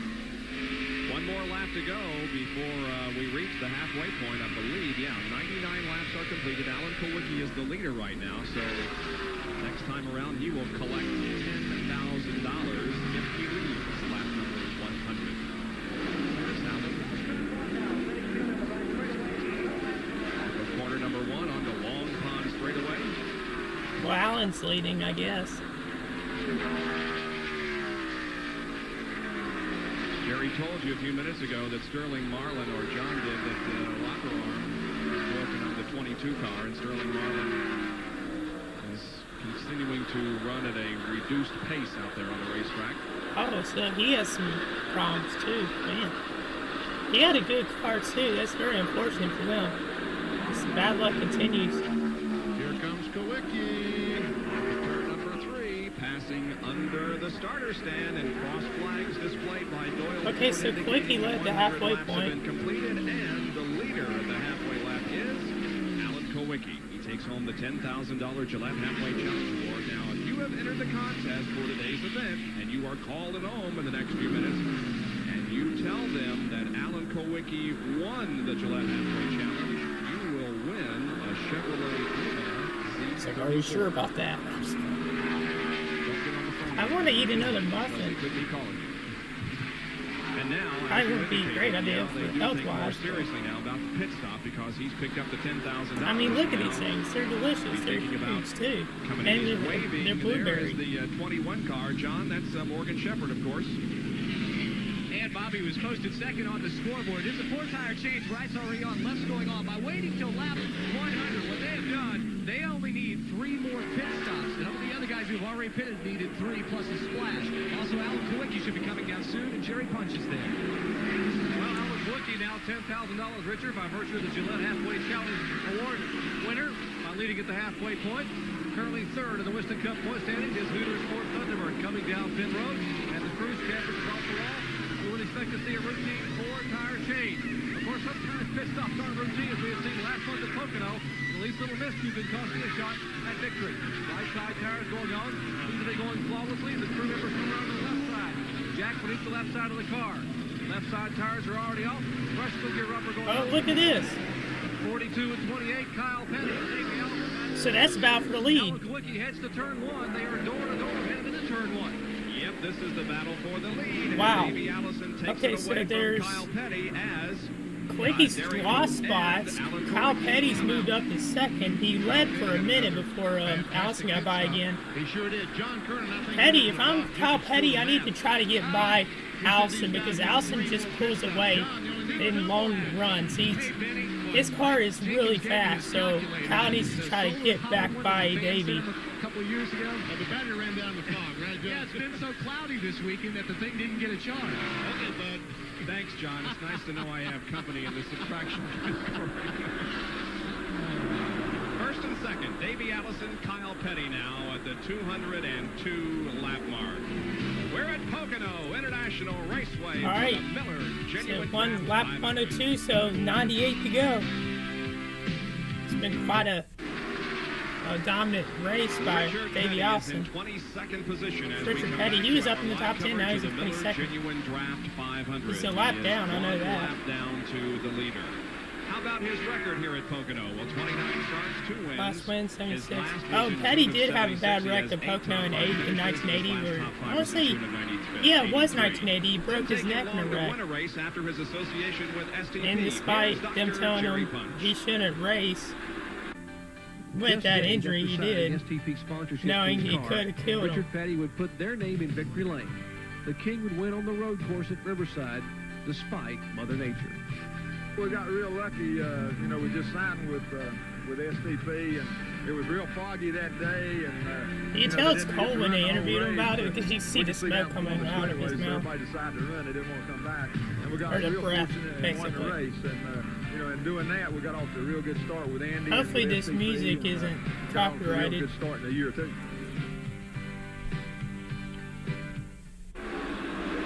Richard Petty in his final race here at Pocono International Raceway. Jerry?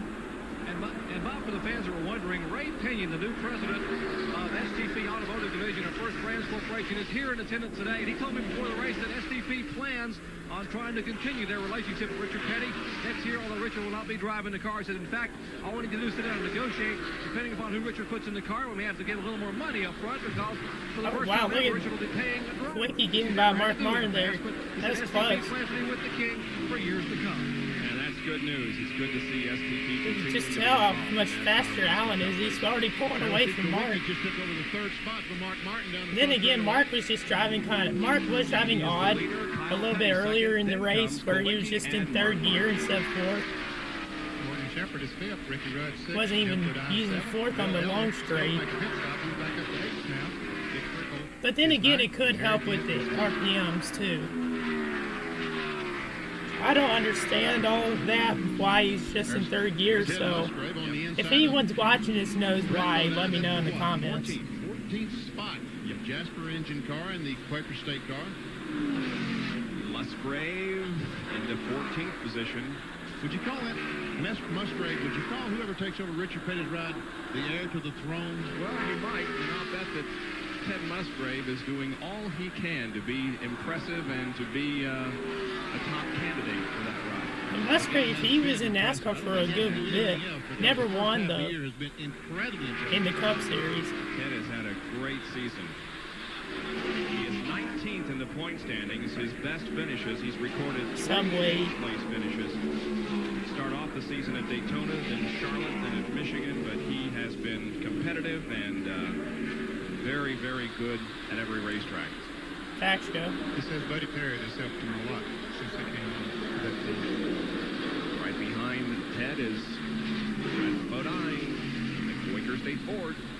The thing that Musgrave does for the team, Ed, he doesn't tear anything up. You very seldom see the guy crashed or something like that. He seems to have a great feel for a car when he has a problem. He goes to the pits and fixes it. Just very seldom see a torn up race car, so that helps the crew all week.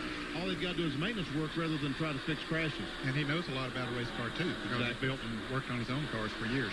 Well, it's about 2 o'clock Eastern Time, and if you're just joining us, here's what's That's happened 2 in here. the Western Auto Race Recap. Davey Allison is the leader and has led 85 of the 105 circuits. We have been green all the way. 19 cars are on the lead lap. We've had 5 leaders and 9 lead changes, and the average speed is a record 151.6 miles an hour. Those drivers that have led include, of course, I didn't even know Allison, Gant was also out Alan front for a Kulwicki, bit. I know Eric Elliott Bill did because he Elliott, stayed out so and long. Sterling Same thing Marlin. with Marlin Those and cars that are out of the Quickie. race include James Hilton. Irvin's out of the also race. Jimmy They Means, did Bob report Shack, that there's Ernie an Irving, issue with Jerry his O'Neill, car. and Lake Speed, also So the 85 that's going to hurt car him in of Mike standings. Skinner. He won last is out of the race race. in the Pepsi 400. In the mechanic Now of the he's year standings, Tim gonna Brewer drop more is spots. on top over Tony Glover, Larry McReynolds, Donnie Richardson, and Steve Mills. Steve Those are Mills the top fell 5 back. in the battle He for was the up in Mechanic round of the second Year at award one presented point. by Western Auto. Terry Labonte's about to go out down You too. see Kerry Labonte, the Sunoco Chevrolet, going a lap down. Oh, he almost holds a him lap off for the down. moment. He's in 19th position. That's an Oldsmobile or Chevrolet. I think it's Chevrolet to me.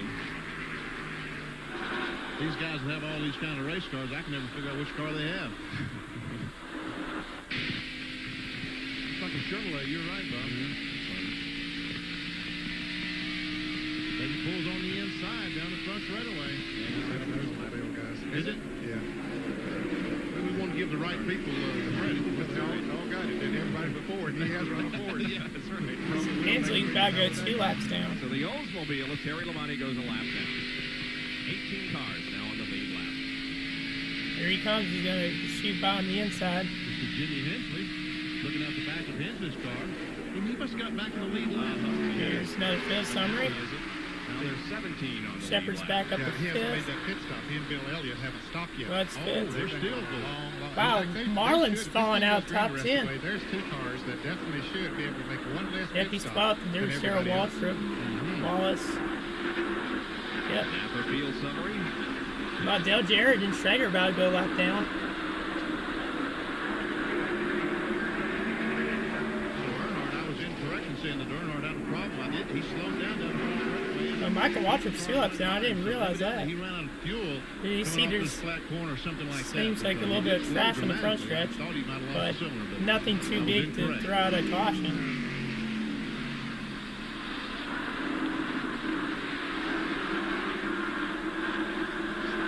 Davey Allison continues to lead, but there's a real question at this point as to whether things are going to work out because of his fuel mileage. Jerry, what else have you learned? Well, that's exactly right, Bob. In fact, Ned hit it square on the head a minute ago. Ned was saying that Davey may need 3 fuel stops. Indeed, he will need 3 pit stops, whereas most of the others up there will need only 2. So what they are going to try to do here is ask Davey to conserve fuel. As strong as he is, he just needs to be able to stay out of traffic, stay out of trouble, and, of course, be up front and try to conserve some fuel. Meanwhile, someone who's not wanting to worry about Bill fuel Elliott's right now having to go down pit road. Budweiser Ford of Bill Elliott. You got to wonder if this is going to help or hurt Bill Elliott as he is making a pit stop. They have already changed right side tires. Is this like out of sequence or not? On the left side of that car, so he is in on lap. Yeah, he'll be a lap He'll down. need at least one more. He'll need 2 more stops.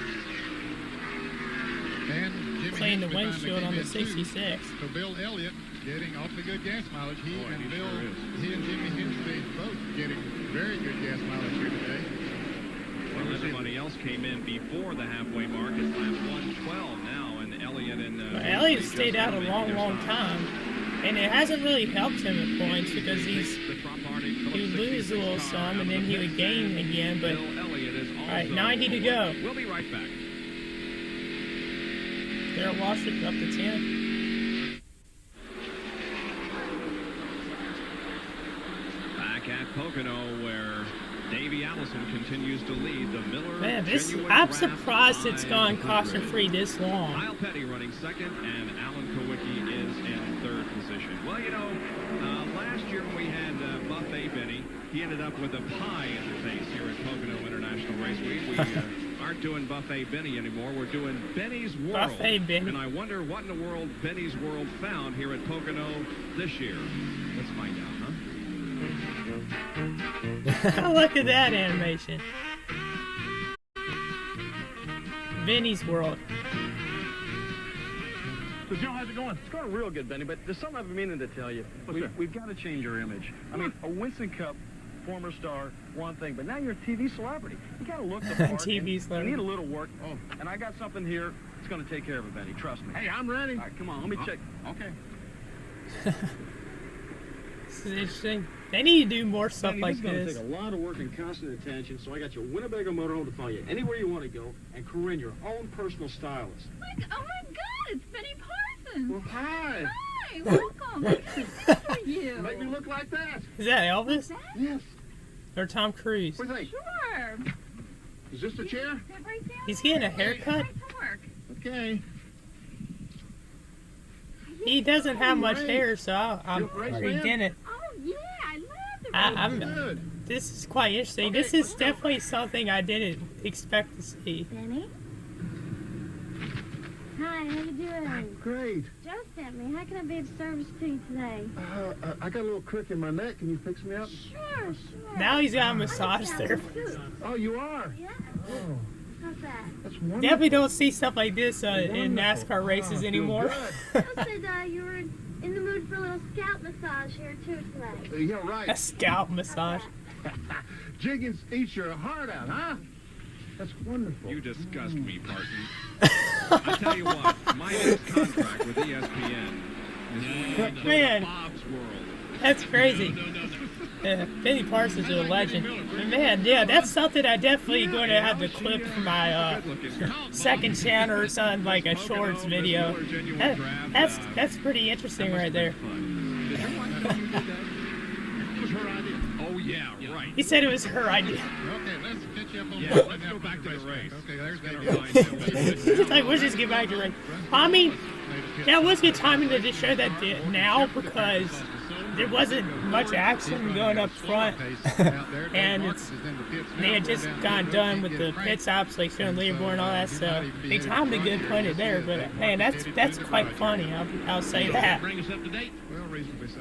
I missed all that while I was watching Benny's work. Hey, the yellow flag is out for the first time. When I was saying no caution, now we finally got caution. For the first time this afternoon. Wow. Sterling Marlin and Ken Schrader are glad to see it. Wow, Marlin too. He was about to go lap down. Sterling perhaps had lost a cylinder, and he was just about to go a lap down. So now he. I wonder what the caution's for. Been a long time coming. Jerry, how come we got a yellow here? I don't see anything.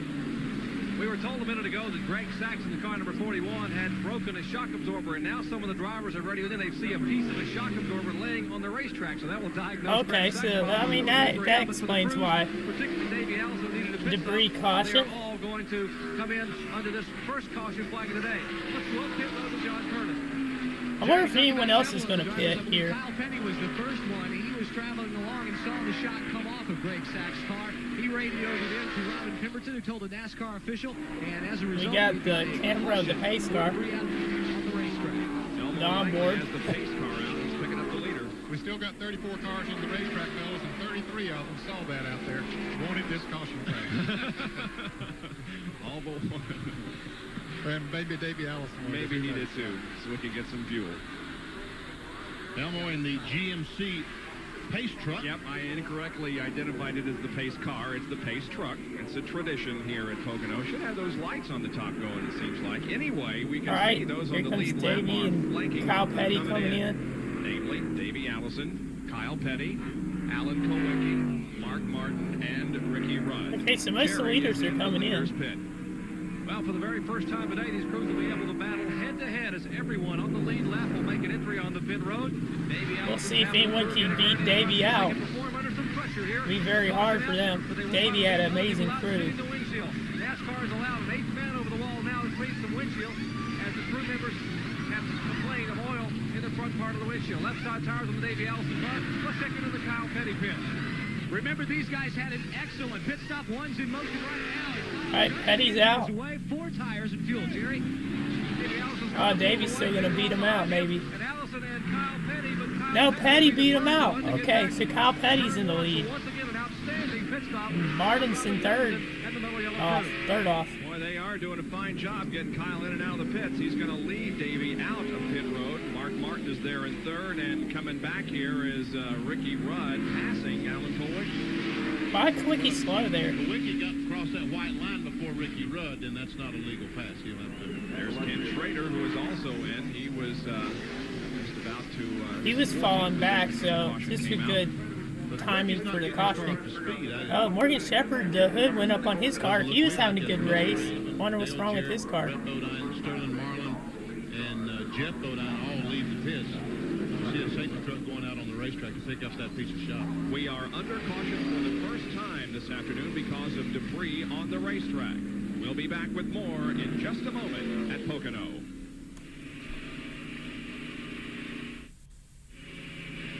Here are the top 5 after 120 of 200 laps, the Miller Genuine Draft 500. Kyle Petty, Davey Allison running in second position. There's a huge crowd on hand here enjoying some sunshine. There's the Chris Economaki press box. There is the Economaki press box that, of course, is named after Chris Economaki, the editor and publisher emeritus of National Speed Sport News. Yeah, he was a great journalist from New Jersey, and this, I guess, would have to be did a lot of great things for motorsports. And that's why the press box is named after Chris. Getting lined up for restart to go at least one more under caution, and while we are under that caution, we will take an Cup points coming into play because he fell in B20. Restart. Oh, Jeff Bodine had a problem. First flag. All right, here's the restart. The green flag Rusty Wallace up there. 124. Oh man, this could be First caution of the day is concluded. We picked up the debris pretty on the crazy racetrack, maybe and now here we're back going in into turn competition with 1. Kyle Petty leading and Davey Allison running second, and everybody else scrambling for position. Oh, Mark, a little bit of contact maybe with the car underneath him, the 10 of Jarrett Coat. You got some 3 wide action going on. But Davey Allison got by Kyle Petty. He's falling back. Here comes Ricky Rudd, making it 3 wide for that spot. Trying to get second. Get back in there. There's Ricky Rudd on the inside of him. Mark Martin right behind Ricky Rudd.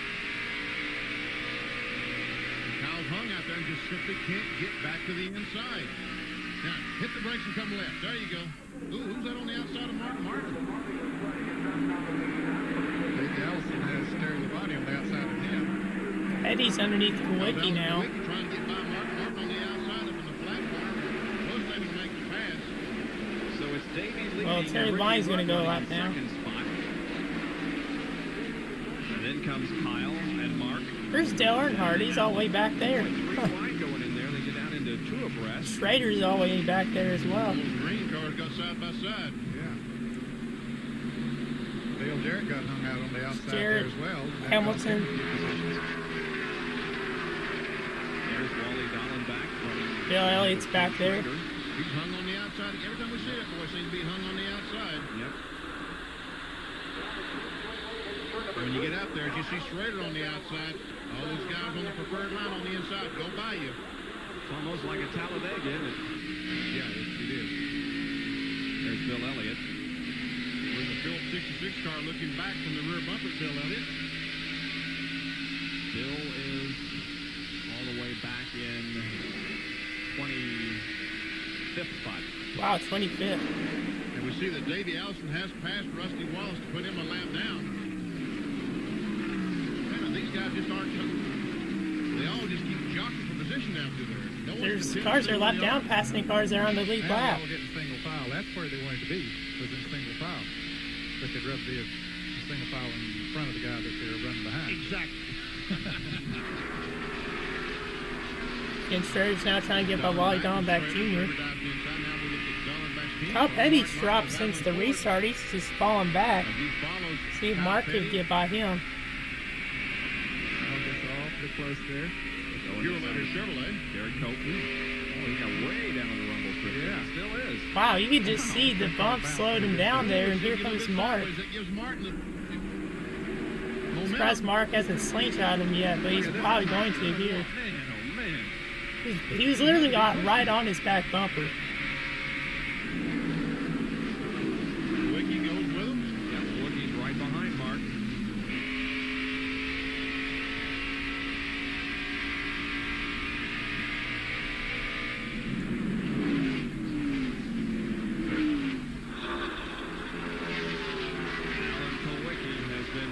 Fastest cars all day. He won here in June. More information from Dr. Jerry Punch. Bob, an additional 7 seconds in that last caution flag pit stop might just pay off for Alan Quickie here in the last few laps, the last 70 laps of the race. It took some time to remove a rubber spacer from the right front of the car. Alan had complained, and I'm not sure why you would complain as well as that car's been running, but if the car was too tight the first 100 laps, we said now we'll loosen the car up a little bit, and we can go after it. So we'll see if it's going to work. Staying right in there behind Mark Martin. Here comes another Napa field summary. We run down the complete field for you as they were running last time around. Not 5 or Darrell 10 Waltrip's up to laps 7th. There's Gantz up to 6th. Tripple's 8th. Wow, so those guys have been moving up. Mars trying to move up after that mistake earlier on pit road. Cars that are in the lead lap, fellas. Musgrave's to 11th. Good run for him. First car lap down. All right. Earnhardt's picked up a couple spots, but he's still really far back. You know, you normally think of Ricky Rudd as one of those. Bill Elliott's a lap down, so performs well on road courses. Not good for Elliott in points, that's for sure. He needs to get back on the lead lap. Showing his stuff today, running in second spot. He is started on the outside pole. As a matter of fact, Davey Allison started on the pole, the 5-car Ricky Rudd started on the outside, and here we are, 127. And Ricky Rudd fell back a little bit, but he's back up in the top 5, so. But Rudd's been having a good race. Yeah, Ernie Irving is out of the race for one thing. Earnhardt has had a bad race. someone on a four-wheeler back there in the backstretch. Oh, Brett Bodine gets the inside of Darrell Waltrip with a new Dick Triple going by Cole Coat. How about say Cole Triple? Jarrett backs off. Trickle is into 8th place. Jarrett, Brett Bodine is 9th. Oh, he's blocking him a little bit there. Now he's got to run. He's going to pass him. And here comes Darrell, too, trying to shove his nose in there. Yep, he's going to... Oh, he hit the apron. He's getting by him.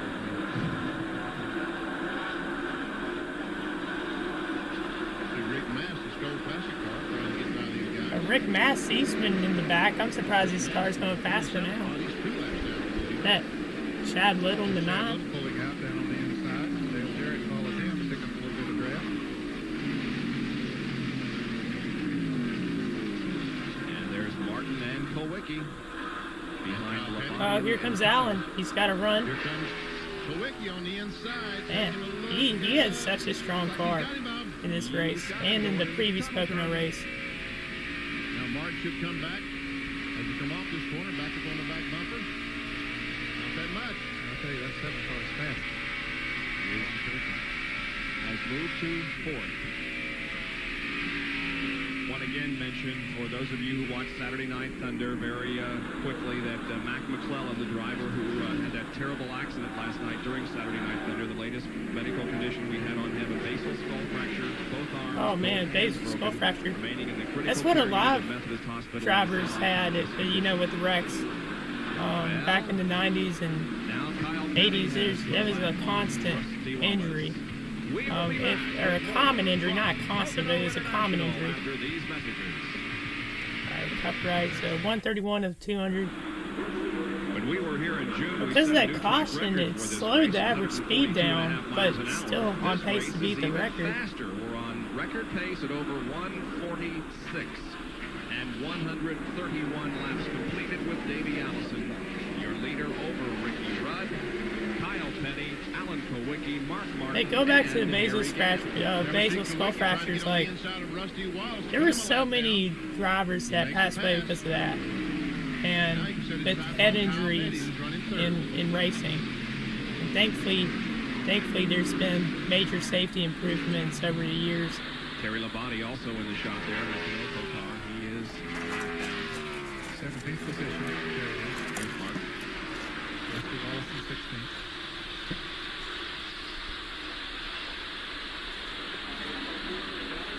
Harry Gant. We haven't talked much about Harry, but by golly, he's hanging in there. There he is, the Skull Bandit. He's 6th. Is he really? Yeah. Finished 23rd here in June, but he had an engine pump off the valve here in June. Behind him is the 26 car of Brett Bodine. I'll tell you, 7th. Brett's coming, fellas. He was 11th when they restarted this race, and he is. Okay, so Kyle Petty's still side by side with Allen here. Kowicki to the inside of Kyle Man, Petty. he's got it. Kowicki is now 3rd. And it's a little bit of distance up there to Ricky Rudd. So Yeah, Rudd's pretty far ahead of him. and even a greater distance up to Davey Allison. So Kowicki's moved his way up to 3rd. And Sachs was running good too, but now, you know, he had that part that fell off. He's falling back. There again, Brett Bodine. And Brett finished 8th here in the June race. He's currently 7th, and Darrell Walter is the 8th place car. There's old DW. Darrell Walter, 3-time winner here at Pocono. Yep. Darrell was pretty good at Pocono in his career. Richard Petty. He's a lap down. Also, Jerry Cope a lap down. They're racing for position. The Trickle is on the lead lap. Yep, He's 9th place. Even though Petty was like a lap down a lot in most races so far in the 92 season, this race he seems to be pretty competitive. I mean, he is a lap down, but he's been up in the front multiple times, and he's made his way by some really good cars. 55 car. It's not like this race hasn't been bad for him, I'll He's in say. the top 10. Yeah, he's 10th place car. See Cope trying to get down on the inside of Richard Petty. There's Dale Jarrett, the Interstate Battery Chevrolet. Who's he running, Ned? 11th. Yep. He was in front of Ted Musgrave a little while ago, but Musgrave passed him. Coach isn't here this week, is he? Yeah, he flew in this morning. Did The he? helicopter Okay. says he has to leave early this afternoon. Oh, 32 car going behind the wall. No, he's he's pulling he off the pulled track. off the track. I thought that thing went sideways there for a Jimmy second. Horton. Well, we understand the transmission went out. There's so someone Jimmy with like Horton a pulls it pool, off the not racetrack, pool pulls play. up You to know some those fans. It gives tube them a big things? thrill as they'll watch Jimmy get out. But the other thing There's a lot of people without shirts is probably back the there. racetrack, and there will be no caution. It's like a He go get campground thing. Big party going on in the backstretch. Or Long Pond stretch. Robusta's automobile. I wonder if they have any pools set up and back there. Position, one lap down. I assume that is a Chevrolet as well. Yeah. The next car in this field is... Yeah, this shot just shows how big the track is. Pocono is huge. Well, he's the next car in the running order as far as positions are concerned. There he is. Running in 13th position. I would rather go forward. Doing better so far today than he did here in June. By the way, Glenwood had a birthday yesterday, didn't he? I believe he was 63 yesterday. Oh, Jeff Bodon's slowing. Jeff Bodon slowly coming off the corner. I wonder what's going on with his car. He was running good. Serial scoring. Sterling Marlin. Yeah, caution flag at least saved him getting laps, so he's still in the lead lap. Both these guys, this guy and Jeff Bodon, both. I guess 21 is on 7 cylinders as well. Yeah, So both these cars. they're running about the same speed as well as that. Morgan is there, you see. Oh, they're really Pretty far close away to from everyone else, though. last two cars on the lead lap. They're 13th and 14th. Jeff Bodine coming back into the pits once again. There's Davey Davey. Allison has dominated this race except for pit stops, and he continues to lead with now 136 laps completed. Music, gotta turn that off for a second. Oh, we got a caution. Caution is out at Pocono for the second time this afternoon. This was for our only incident of wall contact. Oh, so there was a very wreck. Significant. Behind that safety truck there is the 16 car of Wally Dollenbach Oh, Jr. not Made Wally. contact with the wall in turn number 2. Didn't hit it very hard, but it we have was our enough first to wreck of the make race. the car come to a stop outside of the tunnel turn on the north straightaway. Had to be pretty good lick because he was not able to get the car back to the pits. He had to Can't stop really see over what the there in car looks grass. like At from least its he did camera pull that angle. in the grass. I wonder if they have a He was replay of running it. in 25th position when the accident occurred. Now we're waiting for the field to come around to see who will make pit stops. Obviously, just about everybody will come in for at least fuel. Yeah, they should be able to make it on Pit one stop, more pit Guido. stop from here, Bob. At least they fixed the lights on the truck. Here comes Davey and Ricky and All right, Alan let's see who and gets off pit everybody road else. Jarrett first. Punch is in the 28th. I'm gonna guess. Davey Allison and Ricky Rudd, the top Hey, two think. cars, will be pitting just I'm gonna nose say to Ricky tail Rudd here at gets the off far end of first. Pit road. This indeed was a break for Davey Allison. They would have had to make 2 more Just stops. guessing. They'll make it on 1 more after this one. They all come down pit Rudd's road had very some fast deliberately. stops, so we'll expect to see. see a 4-tire change here by the Haviland crew. Likewise, 4 tires will be going on the Tide Chevrolet, pitting just behind Davey Allison. Right side tires going on, 1 can of fuel in. Very critical they get the car completely full of fuel here for the Haviland crew. Now Ricky Rudd's team changing left side tires. Right behind the leader, Davey Allison. Left side wheels being rolled up, bolted on, getting ready to pull the jack. 7 cars. All right, Quicky's off. Kwilyt is out of the way, Rudd is out of the way. Meanwhile, they're still working on the Haviland. Oh man, Allison's really far back. He stalled. Okay, so Rudd got off second, but Quickie got off first. As strong as that car's been all day, now we're going to find out how strong he really is. That was like the only mistake he's made this entire race, and now he's back in like 6th. We'll see how Davey Allison So, is able to handle it because I'm he's guessing gonna pull in we're with a fifth approaching the position wreck on whenever the he had his bad wreck. We'll be back with more right after this. That's because I remember he was. Well, y'all see. I'm not gonna spoil anything. But I have seen the wreck, and it'll happen soon, more than likely, because I remember he was not in the lead when the wreck happened. So it had to have been sometime around here. And they're about to get lapped. They got to get moving. Okay, they did get moving. Just barely. Wow, Mark Martin came in really late.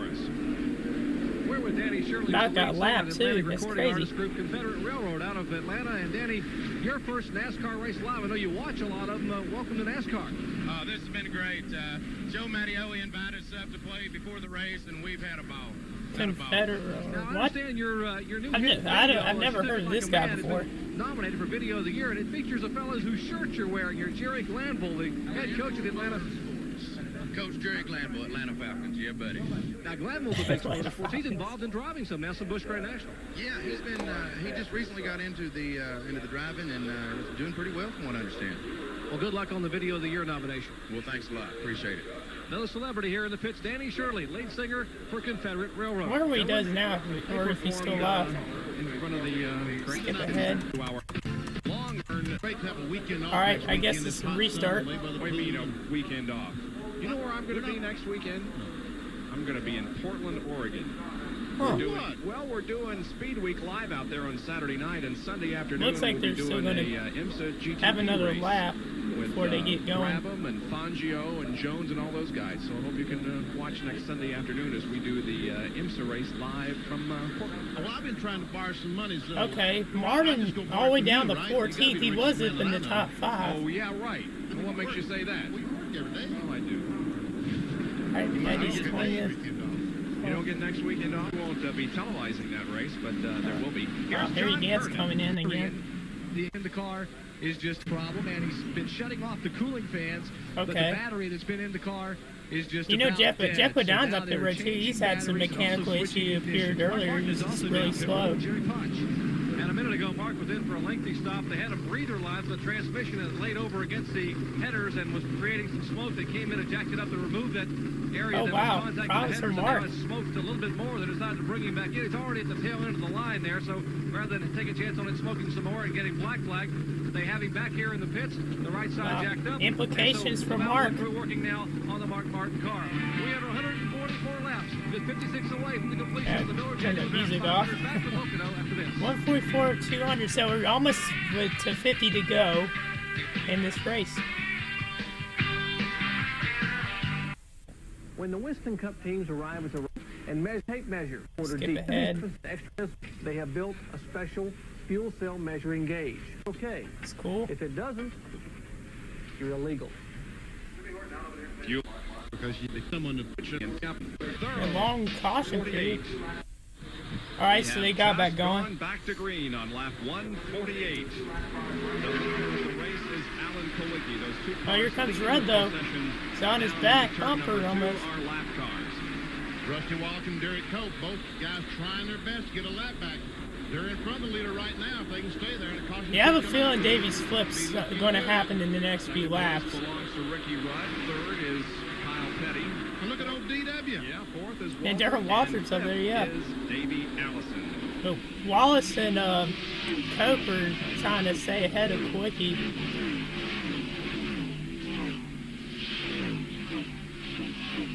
Allison looking to the inside of Waltrip. Oh, at the end of the 3 wide almost. See if he picks up that spot. Here comes Davey to the inside, Darrell. He's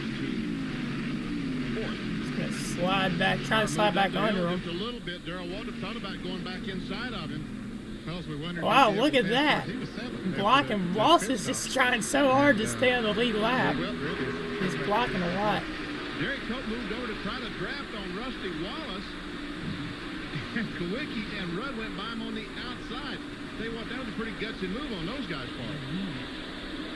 Here comes Kyle to the inside. Yeah.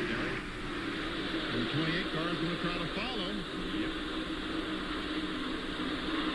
Davey, Davey has the fastest car, but it's going to take him if he's trying to get to the front, it'll take him a little bit. He had been leading almost the entire race. There we see Davey on the inside. He is on the Why did he inside. get better quality for a second? Oh, look at Darrell Walters there trying to get to the inside. And here's Mark. Oh, Mark just shut the door there on Gant. And 55. That was close. Up here comes Kowicki. 10th, 11th, and 12th there as up front. Wallace is trying to side drive him. He's running him low. And here comes Rudd.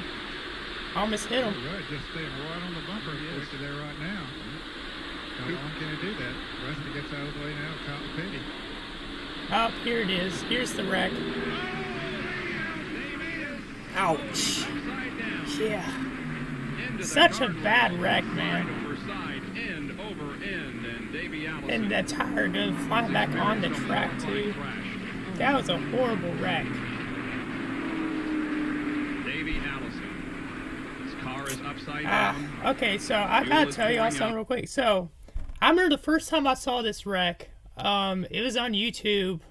I don't remember how old it was. I was like, I want to say I was maybe around 11 or 12, and I'll be honest with y'all. I thought he was like, he could have been killed in this. I mean, let's look at this again. I'll pause there's a certain part that I'm talking about. Right here, when he hit right here, I thought his car went like 20 feet in the air, but it was really another part. Another part went flying up there. Here goes the tire, I think. One of the tires was either here or here. It flew off. But, man, I mean, that was just such a bad wreck. I mean, he did get injured in this, but I didn't... It could have been way, way worse. And, you know, it's just scary, you know? First time I saw that, I was just shocked. Like, I had my mouth wide open first time I saw this wreck. It's one of the most infamous wrecks and flips in NASCAR history. Davey Allison. His car is upside down. Fuel is pouring out of it. The safety crew. And the crew was literally like right there, so they were able to get to him quickly. But I couldn't imagine, like, if I was there live and saw that, like, I don't know how I'd feel. This is the type of thing that we don't like to see. Yep, exactly. We don't like to see stuff like that, you know? I mean, wrecks can be cool, but it just depends. And, you know, no one knows. Like, the announcers and everybody there didn't know if he was okay or not. There's a Jaws of You Life know, vehicle coming in with the equipment that they it was such a bad wreck, too. I mean, going 180 probably, that turn, you know, he was trying to block Darrell. It was a racing accident. Darrell didn't mean to do it on purpose. That was a good indication that, hey, we don't need to cut the guy. He's going to be able to get out of here. Okay, by himself. so What I took from that. That's what exactly the way I read it. Certainly here's a replay of it. Let's take a look at it again. It happened outside of turn 2. See some contact between Watch Darrell how Walters high and he Davey gets. Allison, and the car just flew through the air. Just gets on his head, and once it got its roof, it just twisted, you know, dug into the grass. Yep, you can see most of the top of the car is gone. It looked very much like Darrell Waltrip's crash at Daytona last year. Yeah, it was. Here they come off the corner. Yep, here's slow-mo of it. Darrell Waltrip is trying to go by on the inside. See, it's like he's trying to go down the block, and, you know, it's just a racing accident. It wasn't anyone's fault. And just as soon as that car touched the grass. And the roof flaps weren't there, so flipped right over. Now they're not. Are they required to run the skirts? Look at that, just twisting. And when it hit that part right there, when it hit the rail, I thought his car. When I first saw it, I thought his car was that hood that went flying so high up in the air. And I'm sure a lot of people that first saw this wreck thought the same thing. The momentum that the car had. Well, needless to say, we will closely monitor the situation and pass along any information as soon as it becomes available to us on the condition of Davey Allison. 151 so there's 50 to go. Davey Allison, he dominated the race, and then now he had that bad flip. Waltrip and Brett Bodine. 6 through 10, Ken Schrader, Dick Triple, Dick Triple's up to 7th. Mark Martin, and Harry Gann. We've had a very bad crash here at You could just tell the announcers are just stunned and up. You know, I'd be upset too. Watching that. I mean, watching it full speed. I mean, just very horrifying. For many times. Here is the replay of it. You can see that Darrell Waltrip but you know, does just touch racing back then was way more dangerous. I mean, it still is a dangerous sport, but just with the, I mean, they had safety and they had major improvements, especially in the 90s, but it was like, most wrecks like that were fatal back in the day. Next to the other guardrail. On its top. Now, we do not have a whole lot of information at this time, but the information that we do have is good. Davey now, I Allison don't remember is all the conscious. injuries he had because of this, but I know I think he hurt his, I don't know if it was his ribs, but he also, like, his eyes were swollen really bad, too. can do is just sit here and pray. And I'm sure that if Liz is here, that Max Helton is a blessing to her right now, the minister, the motor racing outreach fellow that follows the circuit, and a fine, fine man. Yeah, he is. And you see, even still, the of course, has, flag the members chance to just become like the first in they history couldn't to, believe it. lead the point standings from the very first race. And some people say that this wreck changed the outcome of the points. Behind him under caution But for the third time there was today. other things that happened too that changed the point standings, but this one had an impact for sure on the fight for the championship. The caution period to make pit stops, including Kyle Petty. Also saw Michael Waltrip sitting there with the hood up on the Pennzoil Pontiac. I'll be right back. Richard Petty is in with his car jacked up on the right side. They're doing something, probably either raising or lowering the sway bar or putting a rubber in a spring or something on the SDP Pontiac. Trying to make it handle better. Right. Richard, let's see if we can find him here in the scoring. 16th. One lap down. Yep. Very good run here. This is his final appearance at Pocono. There's Davey on the stretcher being taken to a gurney that will And put he, him in the you know, ambulance and he survived this transported wreck. to the nearest medical facility for further attention. And the word we had was that Davey was conscious. We had no other information.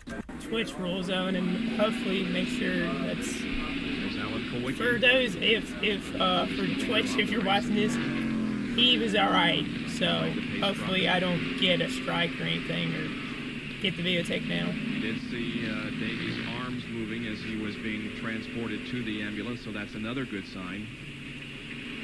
I'm going to skip ahead. Apparently, that's good. There, genuine Ratzel turn second. Oh, look at the Davey car. Allison's I haven't seen that Avalon view of it Ford before. Thunderbird. Good grief. I mean, I've seen aftermath pictures of the car, but it looks like it got crushed, basically, you know? The second and third and they had to rip parts off so they could get them out, of course. But that's the helicopter guy without... look at all the people trying to see. I mean, come on. You don't need that many people there. Especially with, like, it could have been a serious, you know, it was a serious deal. I mean, I understand there's people there doing their jobs and all that, but there seemed to be too many people over there. I mean, you gotta respect the privacy too. About that, Bellows, you have to look back to that plate. All right, let's see when they get back started racing. Ted Musgrave, Morgan Shepherd, Sterling Marlin, There's another replay of Kyle it. Petty, all those cars on the... Oh, here's a car. Yeah, Good grief, look at the car. I mean, I've seen pictures of it, but wow, you see there's the hood, part of the number, front. We see the door is stuck down inside the roll cage. But that roll bar is standing upright. Crazy. Looks like it is. In any case, we don't like to see that kind of thing, and we just hope that Davey is not badly injured. I mean, wrecks are part of racing, continue to monitor but his condition as he has been. You don't want to see people get hurt. Here at Pocono. Well, the laps continue to count off. 156 have now been completed. We've got a race to finish. John Kearney, Dr. Cheese good, and all right, here's another view of it. Look at that. I mean, there's the roll cage. Fuel things right there. The front of the car is just destroyed. Like. But Benny, that roll cage looks good. Engine, it does look good. The engine. I'm I'll tell you surprised what, the engine's still in the car. It looks like the black bar right in the middle of the roll cage that runs horizontal. And yeah, I mean, look at that. It's wild. You even see the shift. See that black bar right there in the center? The gear. That's going to save all that stuff from coming in the guardrail, all that other stuff from coming inside the car with Davey. Let's go down to Dr. Cherry Punch, who is with one of But the amount of damage it has done is very similar to Darrell Waltrip's one at Pocono the year before. Joey Knuckles and Joey, you were inside a moment ago with Davey. What did they tell you? They say that he is alert and conscious and knows where he is. And I know Liz tried to call, and you know, all our families and everything. Debbie and everybody. You know, he's going to be okay.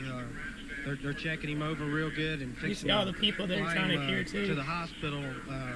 Our car held up real well. We're just, you know, our prayers are with him. Well, you can see Joey Knuckles obviously choked up Yeah, as the rest of the crew have come out, and they have told us that they probably will take him for further x-rays. But fortunately, his heart rate seems to be okay. They're checking his lungs for breathing. They want to x-ray him for obvious fractures, but the fortunate thing, as you guys documented, that NASCAR-mandated roll cage did its job. Yeah, it did. I mean, just a few minutes ago. That roll cage kept him there. Davey Allison is alert, conscious, back earlier on in like the 70s or the 60s. I mean, that's great considering what that would have been fatal. I mean, just the roof would have been crushed in on the guy. It looked awful. One of the worst crashes I've ever awful seen. wreck. Back to green. It's amazing you survived that. I mean, ESPN Speed World today at the Miller Genuine Draft. Unfortunately, for those that do not know, Davey did pass away the next year in a helicopter wreck. But Here on the left, this car, Davey was a great driver, but we still got less than 50 to go. So here's the restart. See how this ended up, because as I mentioned at the beginning of the stream, I have seen that wreck before, but I haven't seen this race in its entirety, so I'm looking forward to seeing how this ended.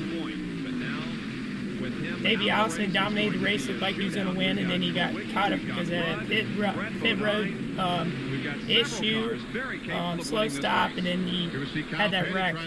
So let's see how this ended. Now he's going to get on the outside of Dale Earnhardt. Meanwhile, Earnhardt's on the inside of Mark Martin.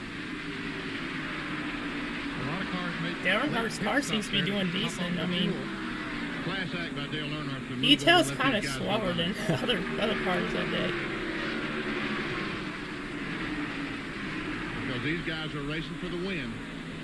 Well, there's racing on the track, but we also have to dispatch some important information to you. And for that, here's where's Jarrett Walter? He was up there, and Walter's Robert Yates, falling the back. owner of Davey Allison Machine, and Robert just come out and talking to the doctors. What have they told you now that they've been able to decide on Davey? Well, you know, the guy that medical attended on him gave me a thumbs up on him, said he does have a problem with his arm, but after they've checked him, he does have a fractured right arm and possibly a fracture in the left skull, left temple.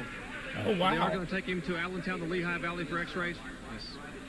That's Robert Yates, a fractured right forearm and possibly a fracture over the left eye, the left orbit area. Well, I know that his eyes are really swollen, but I don't remember. I didn't remember the exact injuries that he had, but not good, but it could have been a whole lot worse. Can say that again. On the racetrack, it is Kulwicki and Rudd, first and second. Kulwicki is able to. I think these guys still have at least one more pit stop to go before they end the race. Since we started back racing on the green, not too far on back green. Look at that. Brett Bodon's moving up, it seems. He seems like he is a fast car. That was coming after one of the last cautions. He was caught back in the field, but really came back up. Oh, wow, look at farther on back. And they fan out behind. The 9 car trying to go 3 wide for this spot with Dale and Dillon. Or Hamilton, I think. Very, very strong. Sixth. Yeah, Ted Musgrave's had a great race in that 55. Much better than the other races he's been in this season. He's run a good, steady race here today. As we said earlier, his best finish has been an 8th this year on 3 different occasions, so he has his best 94 race Terry of the year Labonte, going. he's a lap down. And here's a gaggle of cars headed by Earnhardt. Bobby Hamilton. Chad Little behind him. Rusty Wallace pulling up on the back bumper of Chad Little. Dale Jarrett's back. Wallace was trying to stay on the lead lap on that one restart before Davey's wreck, and he couldn't hold him. He couldn't hold them off. I don't know if he beat him back to the line or not, so I think he's still lap down though. Here comes Jarrett Walter to the inside of Dale Jarrett.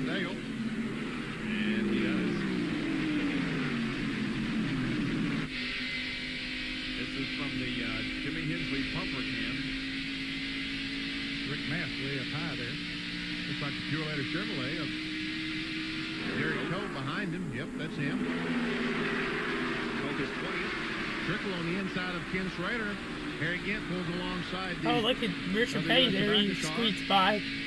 He got in front of Bill Elliott. Schrader and Trickle was for 9th.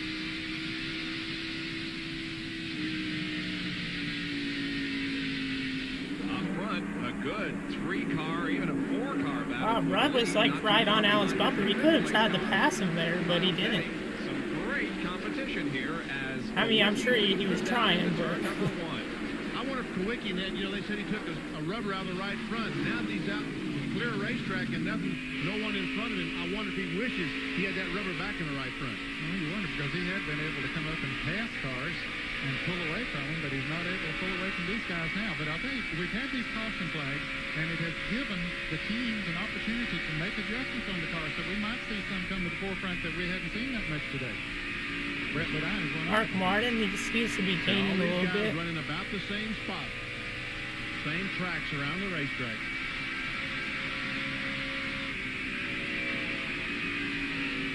Three of the top four are Fords. Closes up right behind Brett Ledine.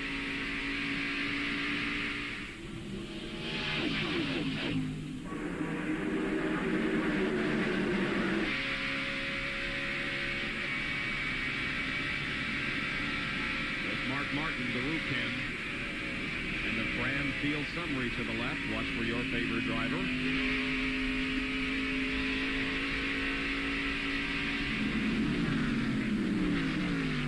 First 5 cars right together on the racetrack, nose to tail. Kyle Petty is caught up with Mark Martin now. They're in 5th.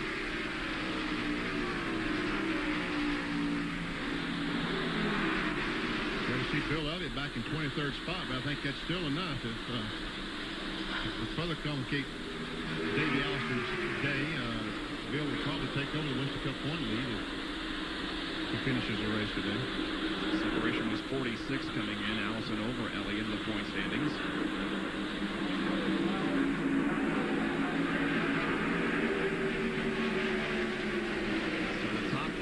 So you tell they're falling to really closely. They're drafting. It's just slingshot into the corners haven't been working too much or too well in some parts of this race. It has worked at times, but Rudd just can't seem to slingshot by Allen. These other guys can't seem to do the same thing either. Keeping up with him. If things keep going well for Ted, it might be a best Pocono finish for him.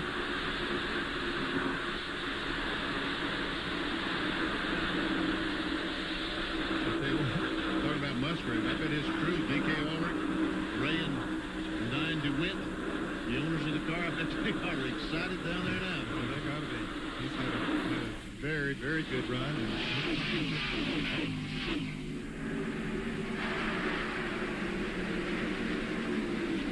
See Darrell Waltrip up there again to the inside to Earnhardt. Schrader was slow coming off the turn 3. Apparently went something wrong with the Kodiak Chevrolet.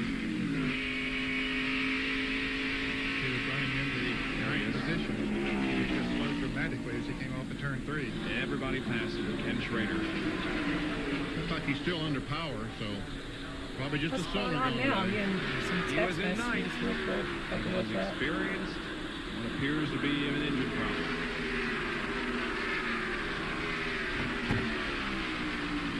So the lead continues to be held by Alan Kowicki, but he has his mirrors full of race cars as 5 are mirrors lined full up of race behind cars. him. Oh. Back in a moment. Make sure music isn't playing. We'll call the action at 8 o'clock tonight Eastern Time here on ESPN. There are the front 3, Kowicki, Rudd, Brett Bodine.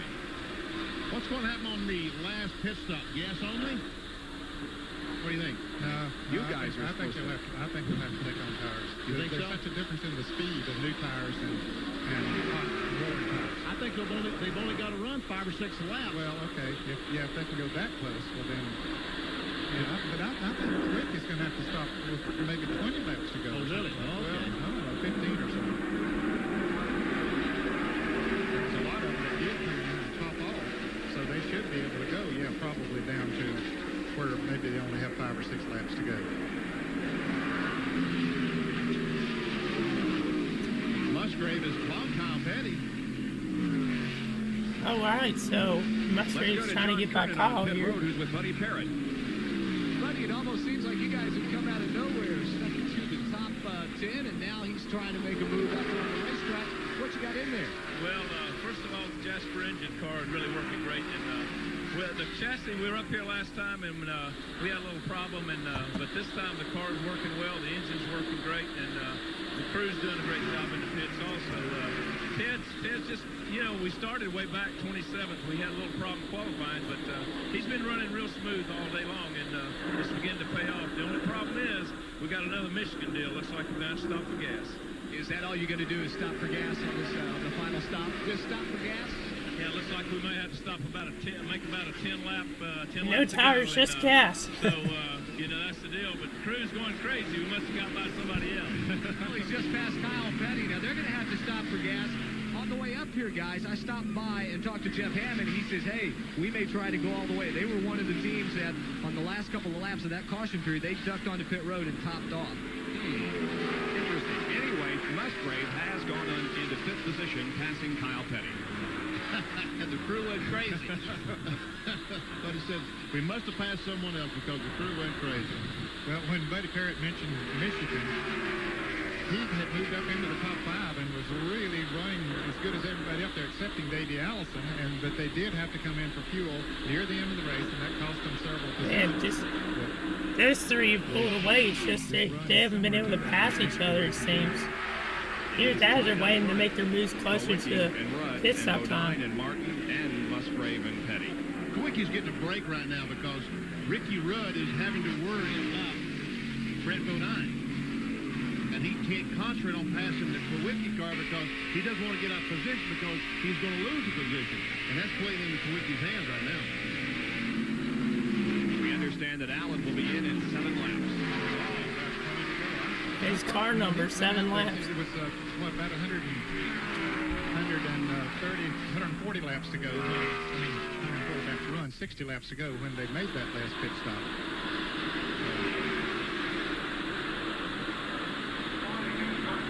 So then, does he take on tires with 20 more laps to go? It'll be interesting. Right sides, 4 tires, or just gas? We do have quite a story unfolding here with the pit strategy. Who's going to come out on top as far as pit stops are concerned, and who's going to come out on the racetrack itself. And while we set up this final scenario, we'll take another break. No copyright music. All right, 17 to go. No, not 17.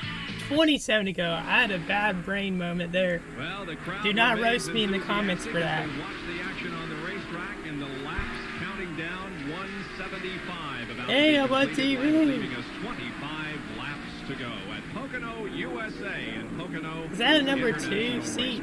How about Dale Earnhardt one? Leads Ricky Rudd. Right here, Dale Earnhardt. Something to hoot about with Alan Kowicki. Well, yeah, he's had a good season. Something to hoot about. Get it? Man, that's kind of funny to use that. All right, 2 wins, not top 10 finishes, leader in 11. Yeah, I mean, Kowicki had a very, very consistent year in '92. He won the championship that season. And he's led 12 of the last 13. Not bad. Not bad. So he's having a great year in that Uber Sport. And of course, one of his wins this year came here at this facility just last month. So he's looking to make it 2 in a row here at Pocono. Boy, Rudd really closed up on him that time. Let's get out to Jerry Punch for a comment. You know, guys, now most teams have a car for the short tracks, a car for the intermediate tracks, and a speedway car. And then they have one car they run only at Bristol. Alan Kowicki, being an owner and a driver, says we had to economize. So what I do is I find a car that runs best anywhere, and I use it to death. This is the same car he won with on ESPN early in the year at Bristol. He brought it here last month. He won at Pocono. Yeah, the last race I watched fully on stream was the Bristol race earlier in the '92 season, and he won that race. The way they used to be. No, that's right. NASCAR's mandated the wheelbases are about the same. The tread widths are about the same on both cars. And I kind of missed this early in the stream too. I think I know who wins this, but I'm not going to say. I'm not sure, but we'll find out. We're only a couple laps to go, so. Or I shouldn't say a couple, around 20 to go. Even think about that kind of stuff. If you can, just go out and do your best every week. And you know, the best thing that and he did. He gave it his all every week. Go and do the best I can every week, and at the end of the season, see where we end up. When you start thinking about that, you start. Well, look at this. Ted Musgrave's trying to pass Mark Martin. Wow, the 55 car is fast. It's definitely gone better over the second half of the race. As we hear that comment from the leader, Alan Kowicki, here is Ted Musgrave, and I'll be darned if he isn't taking 4th away from Mark Martin. I guess this crew's going to go crazy. Yeah, they're going crazy again. Man, imagine if Musgrave won this race. That would be insane. Just ahead of Musgrave is Wally Donovan. I don't think he ever won a Winston Cup race in his career, but he was a guy that was.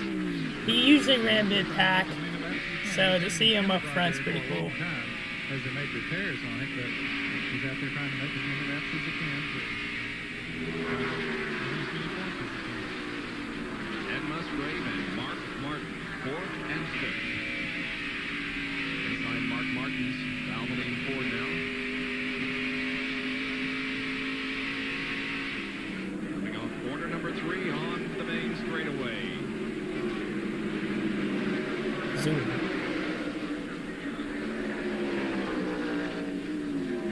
Behind them's Kyle Petty. Alright, we got field summary coming up. Yep, you've seen those positions. Kyle Petty's 6th, Sir Walter's 7th, Gant's 9th, Jarrett. Alright, then Schrader and Marlin, they've been on the last cars in the league lap for a while. See, there's Labonte, Wallace. Little's moved up to 16th. Rich Petty's 19th. Elliott is in 20th. He's even though Allison wrecked, Elliott's not doing too well in the points in this race. And Delnard had a bad race. Jeff Bodine minus 20. He had some mechanical problems, and Dahlback wrecked earlier. In the slow corner, that's Mike Potter. And that's enabled Rudd to gain about a second on Kwilyt. He had pulled out to about a 15-20 car length advantage. But he caught the traffic at a bad spot. Now, Brett Bodine caught the traffic at a bad spot going in the corner. Now, he's going to lose a lot of time as he has to go Kwicky's pulling away from Ricky Rudd. I wonder if there was another caution before the end of this race. I wonder if there is going to be. Second place. I mean, the first 100-some laps were green flag. I think it was like the first 104 laps were under green. And there is the helicopter that is transporting Davey Allison to a medical facility to be further evaluated. I thought it would have already taken off by now. And this is It's been official a minute since his wreck. NASCAR and Chip Williams, the media coordinator. He has a broken right forearm, a swollen eye. Yeah. However, he is conscious and you know what's crazy about Davey? I'm pretty sure from a documentary I watched about him, he ended up racing the next weekend. Which is, you know, it just shows you how tough he was. I mean, he never sat out a race or anything. He gave it his all every race. And they were tough as nails back in the day. They would race with all sorts of injuries. All 3 cars you're watching as the crews go to work. The Tide crew changing right side tires for Ricky Rudd. Meanwhile, the Lotus crew Looked like just 2 tires for Allen. and here comes the Brett Bodine. Slow stop for Ricky. Bodine's going to get off before Ricky. Back to turn 1. Did they change tires on Bodine's car? I didn't see them. Change right side. Yeah, change right side. No, I didn't see it. Okay. Rudd had a little problem on his stop. Looked like he was waiting to get the car full of gas. And fellas, the leader of this race is Ted Musgrave. How about that? Musgrave's going to lead a lap. That's cool. Here he comes. Let's see. Yep. Crew's going crazy. He didn't pass the soul. He went crazy. There they go. First time he's led a NASCAR Winston Cup race. Oh, first time he's ever. Wow. Way to go, Ted. Is this the first time he's ever led a Winston Cup race? We're checking on that, but it could be.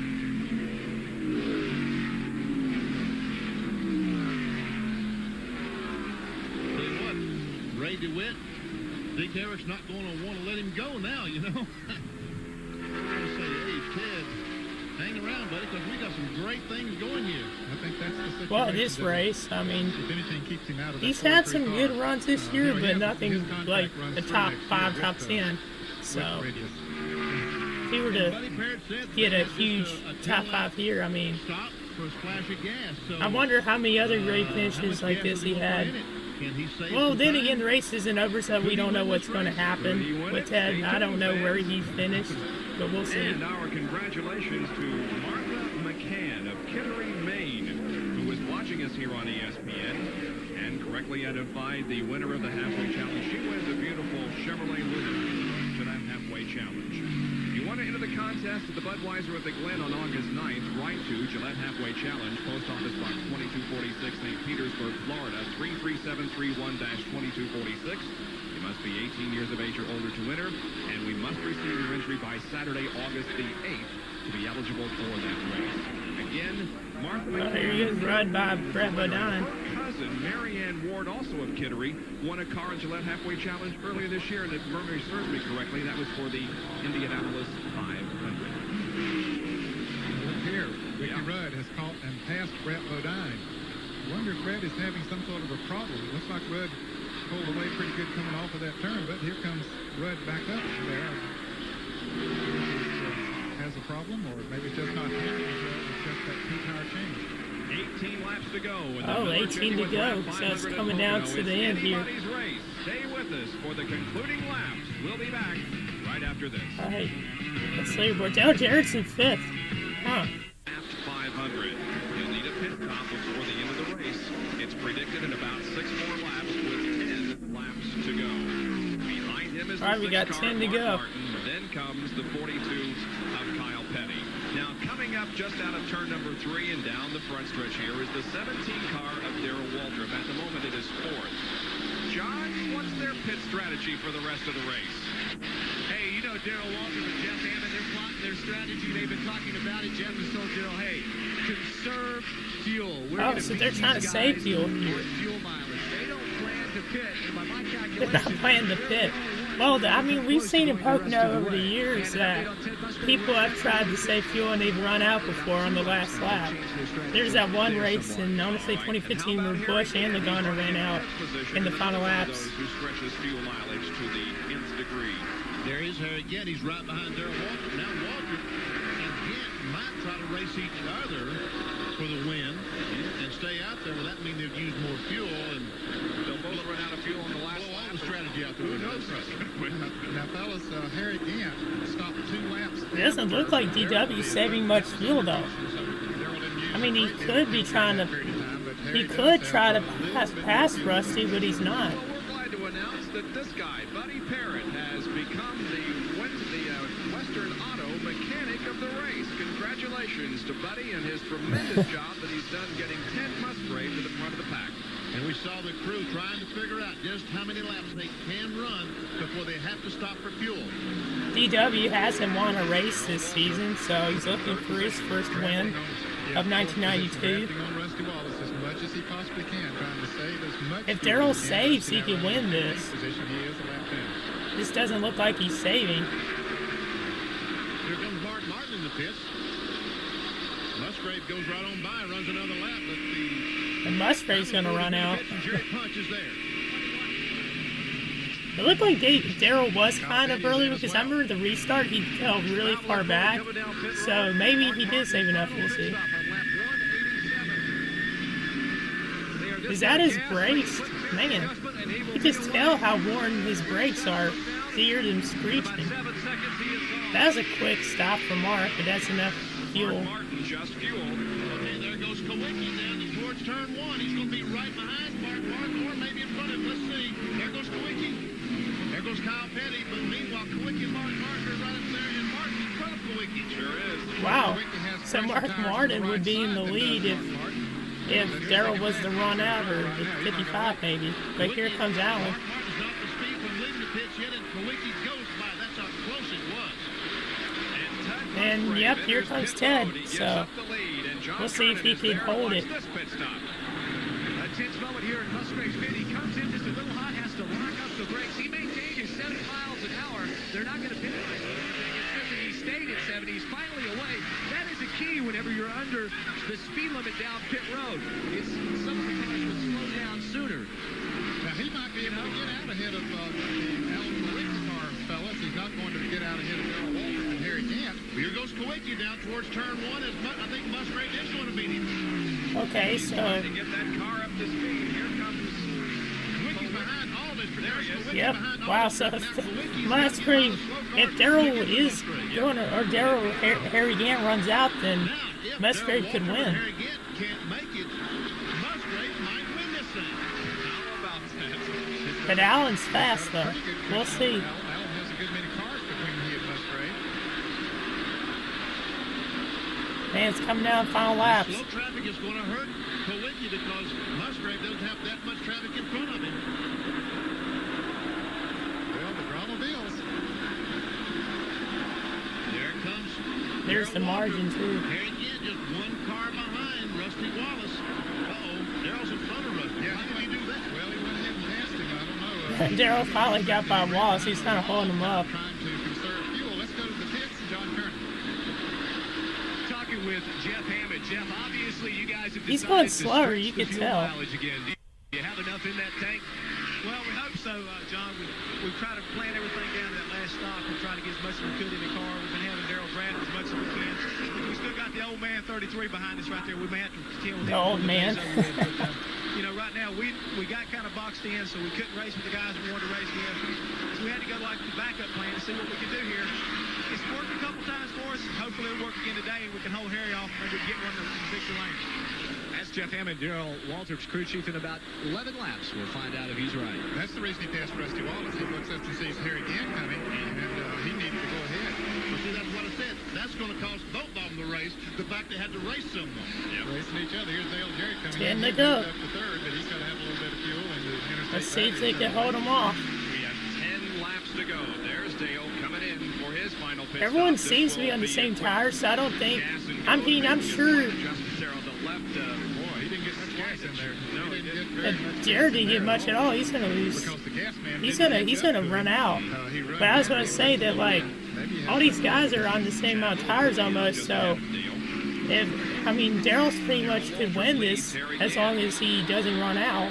And I don't think Kawicki's too far behind to catch him again. Okay, now Gant has passed Rusty Wallace, and he's going to try to catch Darrell Waltrip. And this is going to cost both of them. Darrell won in 91. We'll see.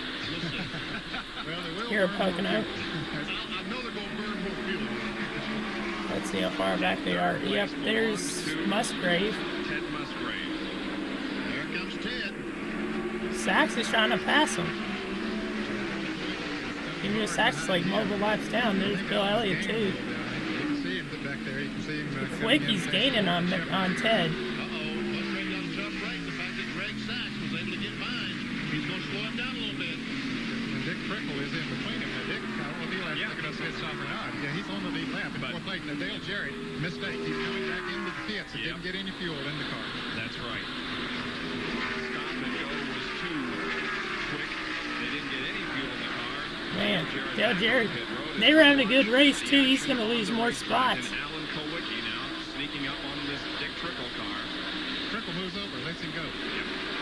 Why would he let him go? I mean, aren't they on the lead lap? And so he's just going to give him racing room and let him go. I think he's going to catch Musgrave for that third spot because the next car in front of him is Ted Musgrave.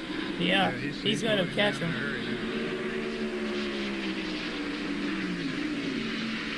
Look at Ricky Rudd going by Morgan Shepherd back there. There's Dick bringing Snickers Ford in. Ricardo stop. Just a little bit of fuel. Away he goes. 8 to go. 8 laps to go. 20 more miles. Is there enough fuel in that baby? They're going to need about 3-4 gallons. Is there 3 or 4 gallons? And believe me, when it's over that hoop, there we go. Kowicki goes by Musgrave. Third place now goes to Alan Kowicki. Musgrave back to fourth. Now, can Darrell Waltrip and Harry Gant make it the rest of the way? I don't think there's enough time that Alan can catch them if they can stay running. In fact, they're pretty far. They're about 8 or 10 seconds out in front of them. So They're going to have to run out of fuel in order for Alan to win the race. And that's the only way they're going to stop, I think, is run out of fuel. I agree with you. He's going to stay there till she quits. Waltrip goes for the tunnel turn with 6.5 laps to go. And Harry Gant's not going to make the charge. There we see Gant behind Waltrip. He's not been able to close up. So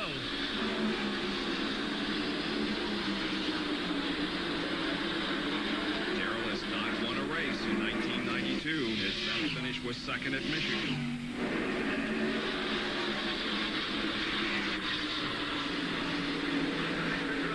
So what is that, 6 more laps? 7? Yep.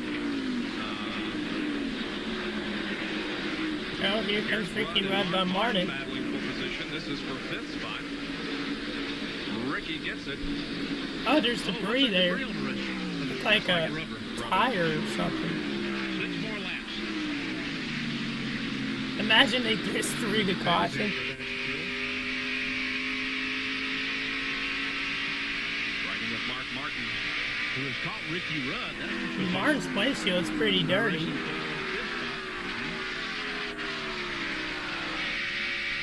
Maybe Rudd just went by him. Yeah, he did.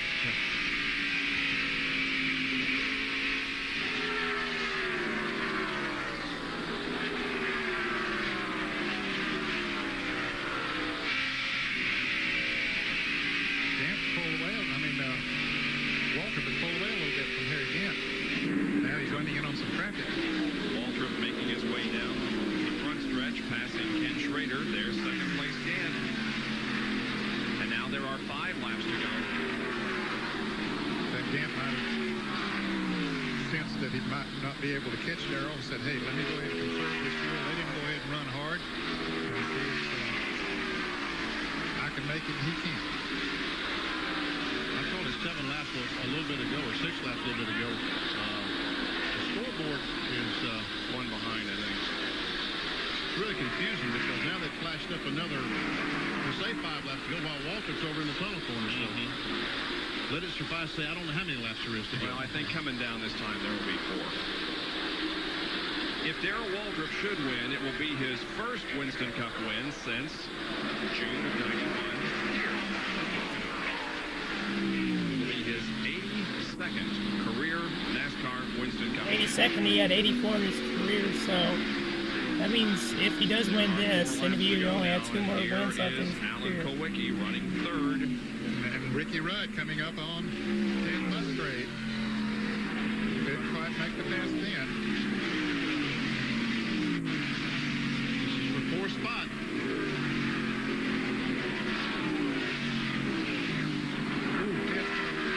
This coming off there. Remember, Rudd changed tires on that last pit stop, and Musgrave did not get to change I tires. sneeze. Trying to hold it though. Back up front to Darrell. Well, Darrell Waltrip. Here he is coming up on Rick Mast. Here is Rudd now passing Ted Musgrave and taking over 4th. Came off that flat tunnel corner, got a good run in turn 3. Ooh, Musgrave's car is going away now. Yes, it is. Yeah, he has abused those tires. Well, what you had to do to get up to front, he had to run it hard, but I think it took its toll on those tires, and Rudd has those fresher right side tires. Well, you can bet that Darrell Waltrip is saying, please. Oh, he's saying a prayer every moment around this place. And Harry Gant's getting a little closer. Yes, he is. He's moved in closer to him. We're going to probably widen out here, and you can see Harry Gant just a few car lengths behind Darrell Waltrip. Close it in. Yeah, I mean, he has closed on him a little bit. When you come by this time, 2 laps to go. 2 to go.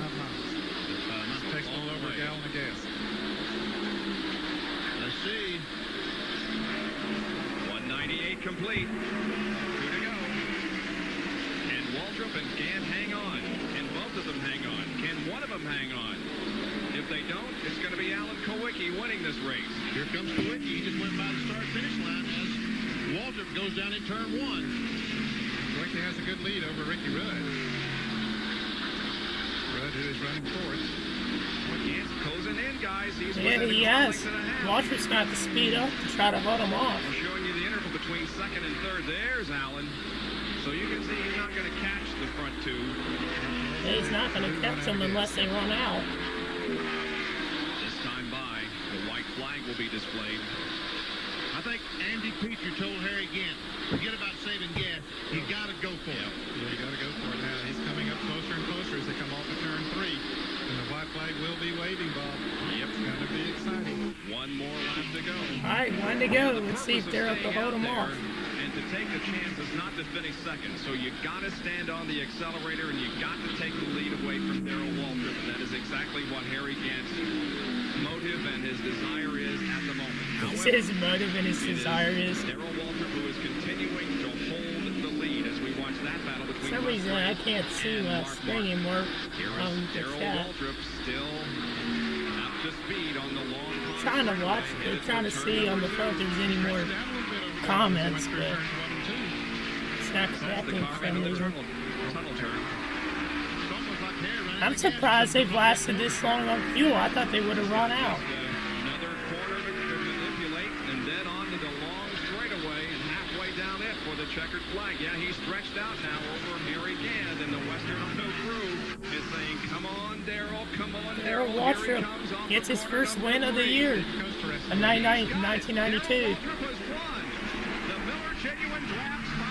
Big props to them. Wow. It's not the first time he's done fuel conservation. Did that in 1989 at the 500, but man, I didn't think he would last that long on fuel. Oh, Musgrave got top 5, did he?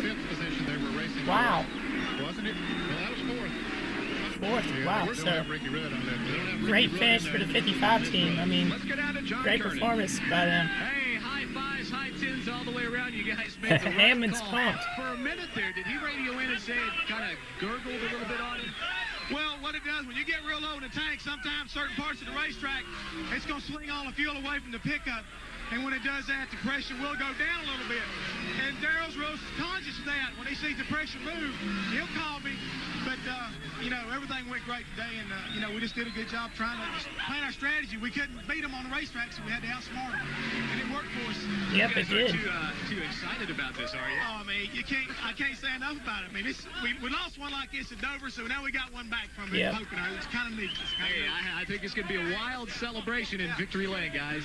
There's a fly flying around me. Genuine Draft 500. We'll be back to talk with him. Big W. In just a moment. We'll be right back. Waltrip climbed from the Western Auto Chevrolet and acknowledged his win of the Miller Genuine I know Draft he's 500 happy. I mean, they'd had some Pocono bad luck this International year, and Raceway. he was really wanting to get in Very Victory Lane. excited race driver. His first win since here at Pocono in June. Well, let's go down to Of our 1991. Kodak Winner's Circle interview. Here's Dr. Jerry Punch. Thank you very much. And they're not excited at all, not happy at all. DW, congratulations. Honey, where are you? Honey, this is I guess talking to his wife at home, you and watching. Jessica and the baby. This is wonderful, honey. We did it on gas mileage. Can you imagine? She was worried about her gas mileage because she's figured it all my life. Now you're talking about Stevie, who's back in Franklin, watching at home. Watching on TV right now, her and Jessica Lee. Love y'all. Now, she's not close enough to have that baby jumping up and down here these last couple laps. Well, that's pretty close. Sometime, in the next 4 or 5 weeks. So, honey, just hold on. I'll be home in a little while. How about the gas mileage? Did you think you could make it? I know Jeff was talking to you. I didn't think we could, but he said we could, so I just kept going, and it ran out on the last lap, and I know people get tired of hearing that, but that's exactly what happened. And coming back in and topping off, that was the saving deal for us, but the main thing is how's Davey doing? He and I got together on that deal over there. Yeah.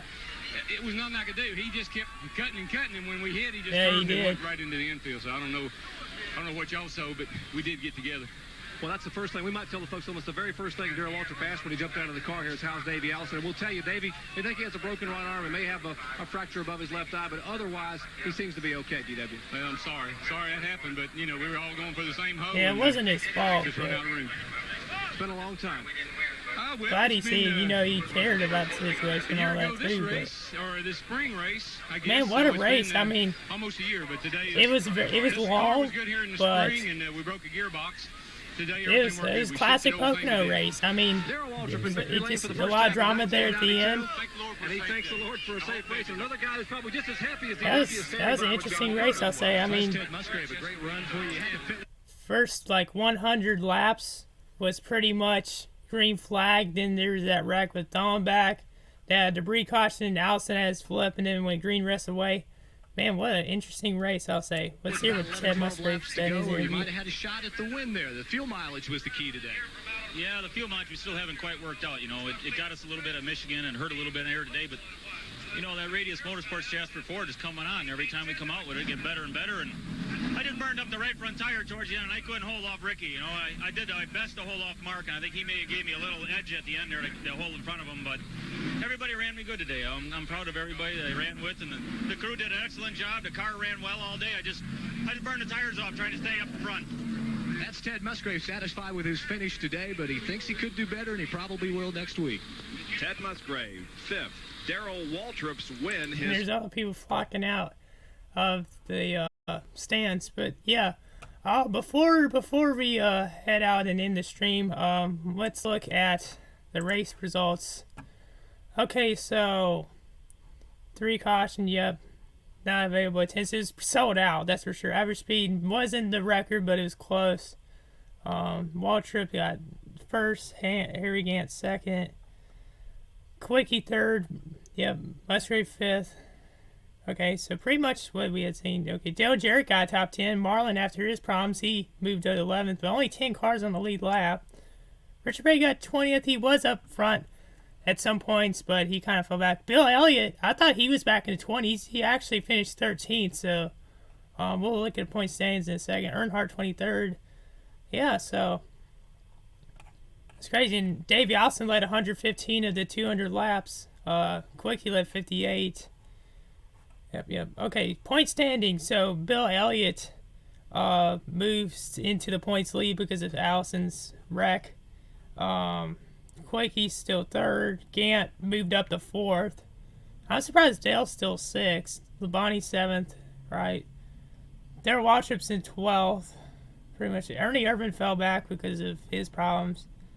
But yeah, there's still some contenders up there. I'm sure Mark can move closer in the points margin with better finishes.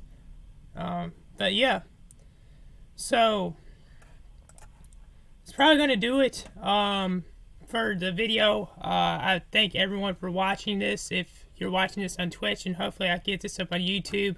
If you're new to my Twitch channel, I'd really appreciate it if you hit the follow button.